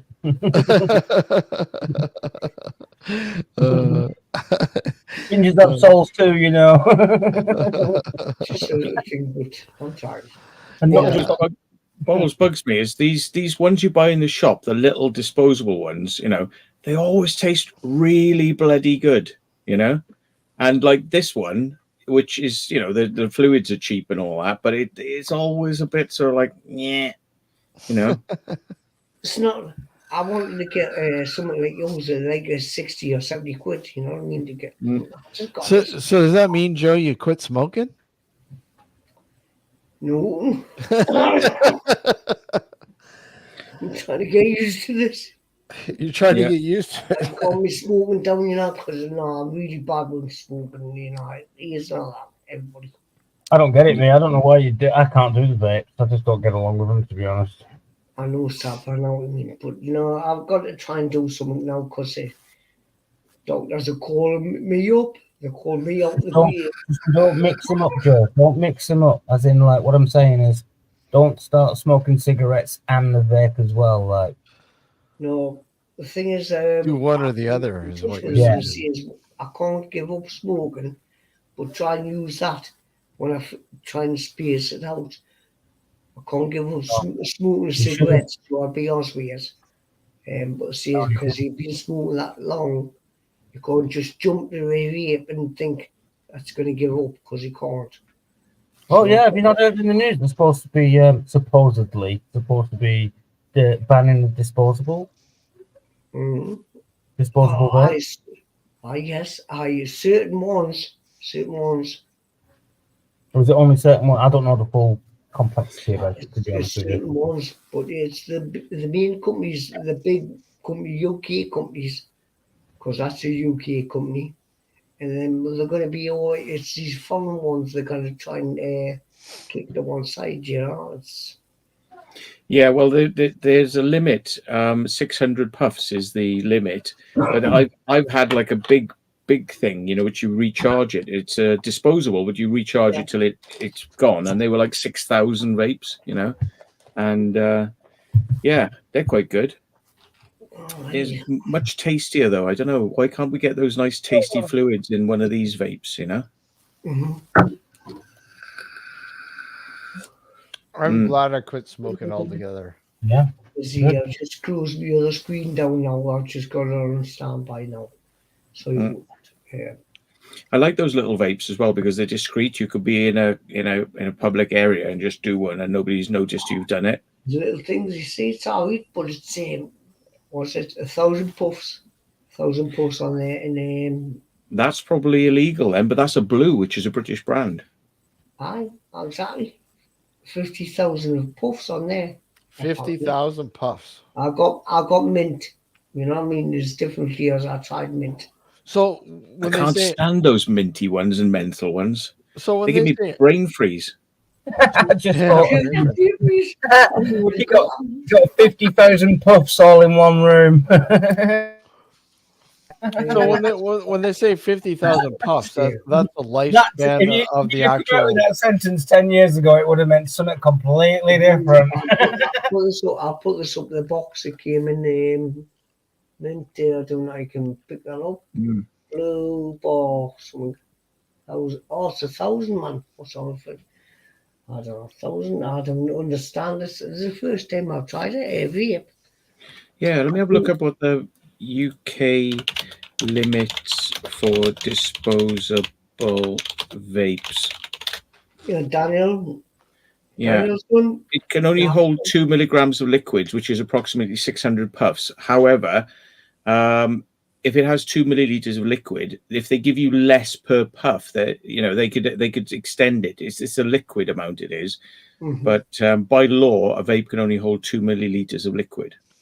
Yeah. All right. So yeah, but some of them out there were like I don't know, 20 milliliters of liquid. So 10 times as much. Mhm. Thing is, though, I'm on the right road, thanks to all you and people in chat, because I want to wait the weather gets better. I want to get it back out to do my coastal stuff, you know what I mean? And as something I'll spot it. I've got to do it. Joe, how long have you been smoking for? Oh, since I was about 18, 17, 18. So, you know what I mean? I'm 57 years old now. Holy shit, man. Sorry, everybody, 57. So people say it's not going to be easy. Don't think vape's going to take you off that. Even doctor says. Not gonna lie, my first experience of smoking was when I was about 10 years old, and that was genuinely because we used to have like allotments at the back. We used to call them pens, and I caught the next door but one neighbour lads. He was in his teens at the time, and I caught him smoking. And his way of getting away with it was, "You have a go, like." And I was about 10 then. Hey, it's not a funny thing, because when I laugh, I cough my guts out, on people's channels, and it's because my lungs are basically buggered. Do you know what I mean? 57-year-old, smoked since then. I used to be on real king size cigarettes, and I've got roadies, but that's the first time I started doing it. It may not help, but it might help us space, instead of going, right, I'll be back in a couple of minutes, and we got 40 minutes. But Joe, no. you're not filling that puffer with links, are you? No. Hold on. Yeah. I am now. Yeah. I don't care. I've lived my life, so people are happy out there. People are safe. You entertain me and entertain lots of people. And that's what it's about, That's what I love. Matt, have you ever smoked a Cuban? No. No? I don't think I've ever really smoked a cigar. No. Oh, I did once at an urbex. We did. There were a load of cigars there, and we did light one up and puff on it. But it was like, wow, I don't see the fascination on this, to be honest. Yeah. No, they're pretty putrid. Yeah. It's like, well, I shouldn't say it's like. I mean, it's you look at people who smoke a pipe. Some of the pipe tobacco, even though it's scented or it's flavored, it just still it can. My dad, he was a naval person. Bless him. He I used don't. to the Queen Mary, and he used to smoke it. He used to smoke a pipe, condo. He's got a baggie, and he used to scrape it out, put the baggie in his pipe, and he just smoke it. And my mother, Albert, couldn't stand the smell, but he was like that. Yeah. I mean, the thing is, it's like the side effects with smoking. I mean, like it makes people's breath smell horrid, like like cancer sort of smell, and then you've got they're coughing, they get this morning cough thing, and then they're coughing throughout the day, and they cough up tar. They actually cough up like a tar, and stuff, and just like my step granddad was like that. He used to smoke because he used to work on the oil rigs, so he'd spend like 3 months at a time. So he'd spend 6 months of the year working on the oil rigs. He'd spend 3 months at a time, 3 months off, 3 months on, 3 months off. That was in the North Sea on one of the oil rigs, the computer technician or whatever. But because he was on so much money, like you get good money working on them sort of jobs. He would genuinely. On the 3 months that he was off, I'm not joking, them big fat cigars, elephant droppings in the ashtray sort of cigars, and he'd sit in the living room just smoking them all day long. Same as well. His breath stank off it. Like he used to smoke a good old pipe as well, but he used to get told to sit out in the bloody garden with that because my nan used to hate it. Like But Holy yeah, everyone used to comment about that, about how his breath always used to stink. Like, yeah, I can testify. Benson, yeah, Colonel Mark saying he used to smoke. Benson and Hedges, holy fuck. Benson Hedges. Oh, Yeah, well, one of the main constituent components of cigarettes is sugar. yeah. Mm-hmm. That's correct. You're smoking sugar, which is why it smells so acrid. But of course, it's like, well, sugar's addictive, nicotine's addictive. It all makes it more addictive, so you can't get off it. That's why you lose your teeth as well. Drinking. Lewis is saying nicotine itself is apparently harmless. I don't know if it's harmless, but you can overdose on it. Yeah, you can overdose on nicotine. Yeah, that's correct. I mean, a lot of the shit that's in a cigarette is there's a lot of bad components in the cigarette. There's no doubt about that. There's about 200 chemicals in a cigarette, I think. Yeah, quite a lot. Yeah, it's just Yeah, they said there's like 70 or so chemicals in the cancer sticks themselves. Like rolling tobacco, obviously doesn't have as many. And when you guys call cigarettes, I mean, you call them what, fags? No, telemeds. You're not allowed to call them fags now? Well, we do. I still call them fags, yeah. Yeah. Yeah. 4,000, Louis James says. 4,000, he read. Well, it's to do with the limit to the liquid. So, I mean, if it's only giving you per puff a small amount, then they can say, well, we've got 4,000 in here, but it's actually the limit of the liquid. So, you could be sucking really hard and only get a small amount out of it, but you're going to get more and more puffs because it's only going through a tiny little bit of that liquid, isn't it? Yeah. We're talking about cancer. You know what? Speak of the devil, King Charles has been just diagnosed with cancer. A form of cancer. Yeah. What type? And how bad? They're talking about the prostate, but they're not saying it's prostate cancer, but it's a type of prostate cancer, I'm assuming. Let me just stop you there. Now you can go and research this if you don't believe me. But Nostradamus made predictions, and we all know, obviously, everyone's heard of Nostradamus and him making predictions, etc. Nostradamus predicted that our king right now would die. Well, he will one day, won't he? Yeah. No, but he would die within his reign earlier than he's supposed to die. As in, the monarchy, generally speaking, they live quite old, etc. Go and search it, honestly. So now you've just said that, Steve. That's just twigged something in my brain now. It's like, hang on a minute. As though Nostradamus actually predicted something else that was going to come through maybe this year or next year. Because that's pretty much what he said. He said he'd die within the 2025. Whatever. I don't know. I don't know the full thing. I'm going to go and search it myself now. You've got my head tingled now. Yeah. It's not going to make noise. I'm just looking at the screen. I'm going to have to have a little think about that. Yeah. Hey, Umbrella Man. I understand what you're saying, Sal. Yeah. Benign prostate enlargement. Yeah, let's get the two brains of knowledge. That's Steve and Mr. Holt. Let's come on. Teach me. There you go. Neil's onto it. Neil's got it there. Yeah. The sudden death of the first character, he will be changed and another will be replaced in his kingdom. Nostradamus wrote that more than 460 years ago. See? Yeah, I knew something about that. So who's next in line then? Oh, I don't know. William, that's right. William's next in line. Obviously, it won't be Harry because you know what's happened there. It will be William, I reckon. Yeah, but the thing is, if you read between the lines, it says he had a benign prostate cancer. Well, treatment for that, the best known treatment that sorts it out is to have it removed. Yeah. So if he's been in and he's been under the knife and he's come out, they didn't say he's been operated on. They just said, he's had treatment for it. Well, if he's actually had it removed, then there's a good chance now he has erectile dysfunction. Ooh, but it's true though. Yeah, and he'll have problems with his urination. It's like sometimes you get like incontinence, like you can't stop your pee flow, tract infections and stuff. Yeah. Let's have a look at prostate cancer. What's the word? Survival rate.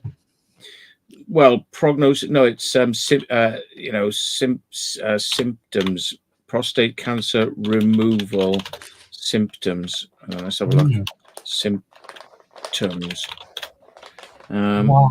Erection problems, ejaculation, infertility, and bladder problems.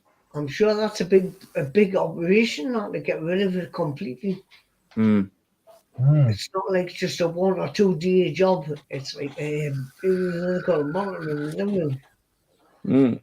Well, he's gonna have to go out there. They'll be working on you for a while, Joe. But they didn't say what his treatment was. They just said, "Oh, he's had treatment privately." What, like he's had the special Star Trek cancer pill, that none of us are allowed to have. Oh no, because we can't afford it. That's why. Ali was saying that her dad had his removed in his 70s, and he's 80 and doing well now. Yeah, that's true. I'm going on. Yeah, makes a lot of sense. Any man or any woman, any problem with downstairs or anywhere like that, I wouldn't wish it on anybody.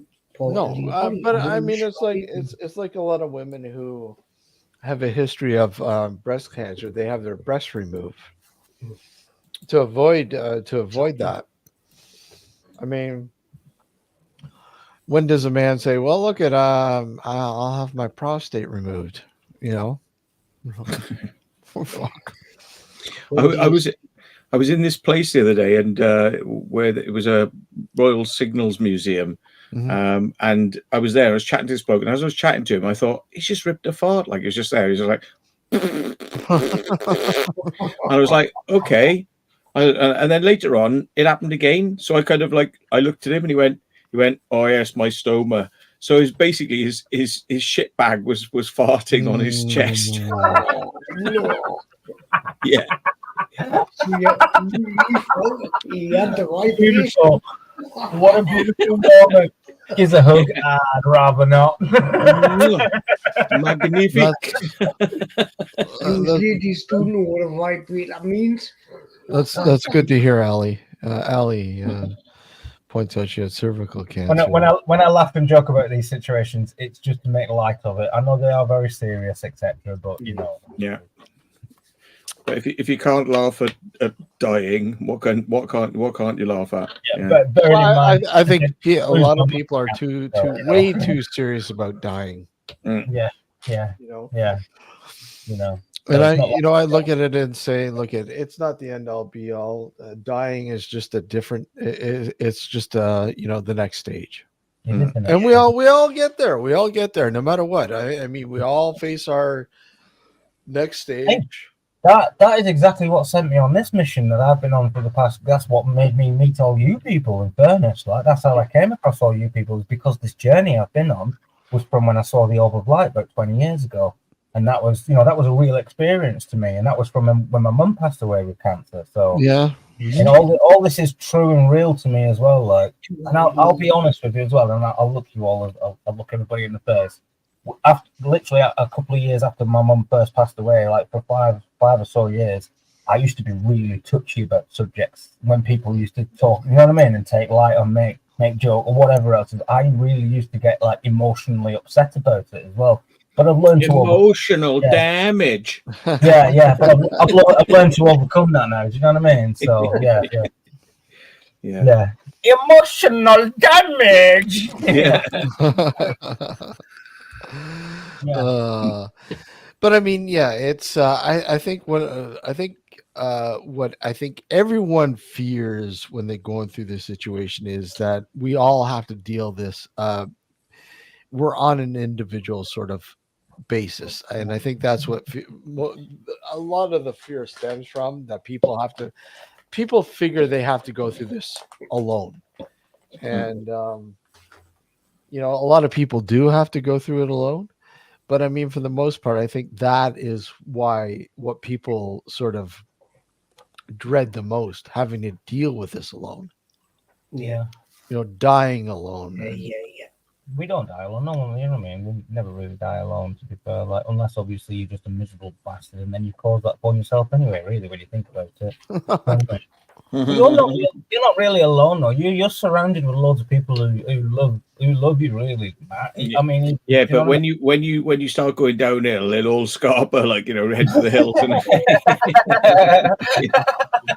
oh, I don't want to be around him. He'll bring me right down. Like, Quick, find Matt's riches. Quick. where's his night vision camera? Am I in his well? Yeah. What's on me here, man? They look for the money. They look for the money gain, right? I mean, especially family. Family's the worst. People don't know how to deal with death. I mean, No. the trouble is when people I've known are sort of like dying, there's only so many times I can go around to see them. It's like, because I'm not family, but I do go to see people, and I've seen them quite close to when they've died. But I mean, I think that's nice to kind of still keep contact with people and sort of some people, they do though. They kind of like, they find out you're dying, and they're like, I can't deal with that. I'm not I'm not having that. They kind of distance themselves. It's respect. Yeah. It's respect. Yeah. I think that's lacking now, Joe. I mean, I don't think people know how to respect things anymore. Respect my authority. You see the way you see Steve nowadays, right? You see these 15 years old people going out stabbing older people that's lived a longer generation. Well, yeah. And definitely not. And what's going on there, man? There's no law, there's nothing. Don't care about the older people generation. I don't think. Hey, let's go after that Joe guy. He's got a drone. Let's take his drone from him. Oh, I've already had the police. Meet over there. I mean, I wanted to say something about our families in the background all chatting as well. You should have seen this. These two old biddies come in the car park. Mick's point out, it doesn't say he has prostate. No, that's what I read. Yeah, he doesn't have prostate cancer. They thought it was prostate cancer, but it's not. It's something else. It's some sort of form of cancer that they haven't really alluded to. One thing is a fact is life is the only shortcut to death. Well, yeah, exactly. If I've got cancer, to me, Steve and everybody, if I've got cancer, I've got cancer. You know what I mean? Benign can turn malign, so you got to keep an eye on it once you got it. Yeah. But as long as it leaves everybody else alone, like I say, if people pick on people, do you know what I mean? As long as it leaves other people alone, it's picking on me. Do you know what I mean? Because I wouldn't wish it on anybody. Don't care what people say. Well, no, I mean, you wouldn't wish that kind of experience with anybody. No, I mean, I know a guy who's going through stage 4 neck cancer, and he's fighting for his life. He's doing all sorts of stuff, so a lot of experimental stuff going, down to Mexico because some of this treatment is not available in the U.S. or Canada. So he's got to go down to Mexico to have it done. And a lot of it deals with gut health. People don't realize that gut health is very important. I mean, when your gut goes to hell, a lot of other shit goes to hell, man. So it's insane. But anyways, I have to cut this. Okay. I want Matt, thanks for coming on, and Sab and Joe, good to see you, buddy. And everybody in chat, thank you for popping in and hit the like button. And if you haven't subscribed, hit the subscribe. We're almost at 1K. Come on, help us hit the 1K mark. Well, what did you guys? Yeah, man. I'll tell you what I'll do. I'll grab some clips and whatnot from your shows, and I'll do a little collage. I'll put them on my channel. And I'll send people over so we can expand. Well, thank you, Sam. Thank you. Cheers. Cheers and take care, guys. Take care. All the best. Bye-bye. Bye.